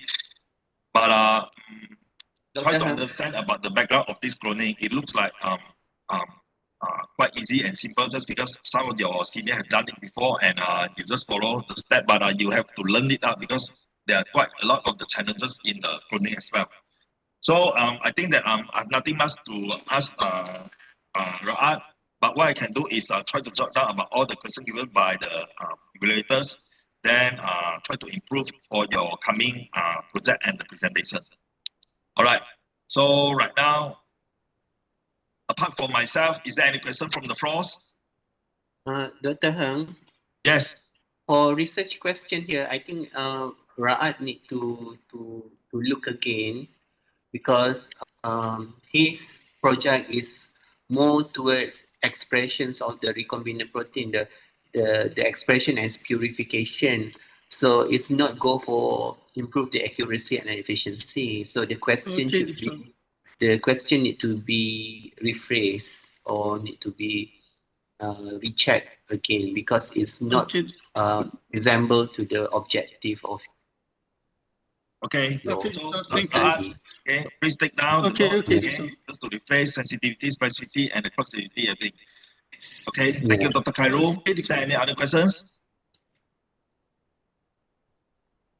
If no, and thank you so much, Ra'ad. So I wish you good luck and all the best for your future works.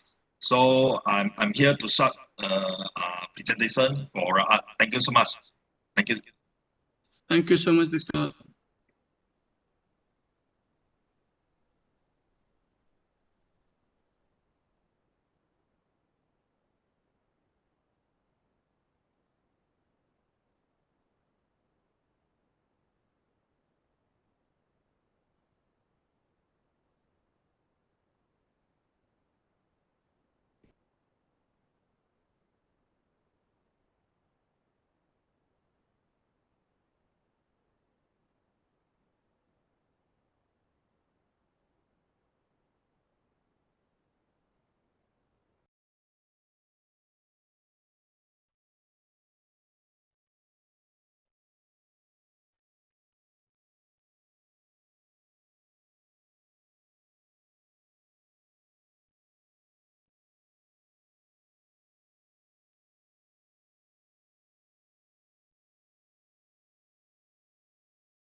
他们搞完了吗？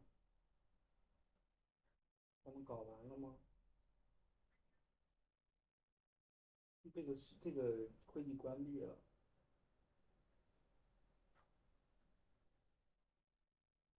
哦，我也觉得他们感觉明天，我不知道，我也没听。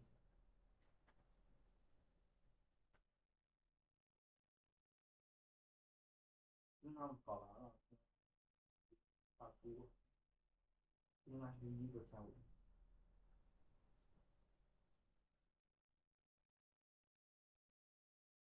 不知道，搞不清。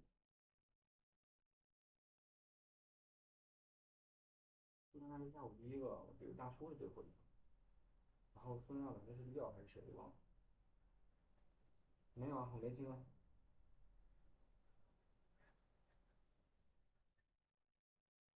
这样吗？我为什么看到苏珊娜的那个投屏了？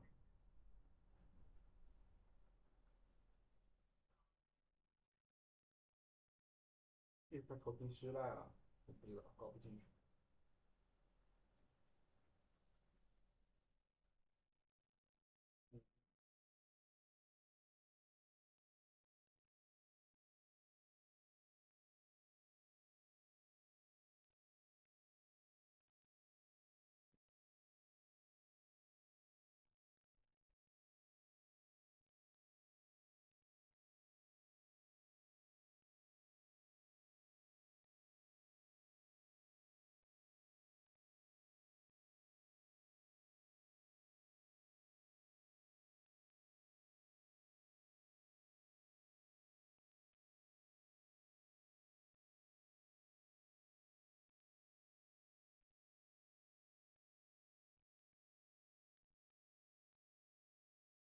哎，楚江哥有那个免费的外带的东西吗？这个盒子好贵啊，花了我2马币，有病！我操！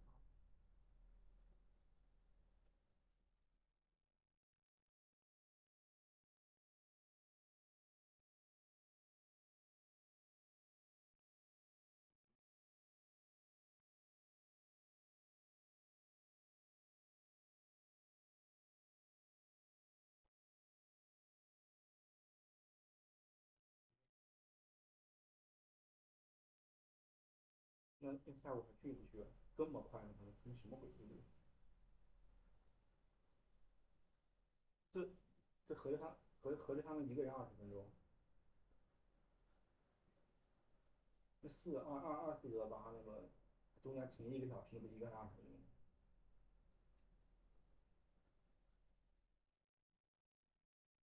也没人理我，我是现在在干嘛？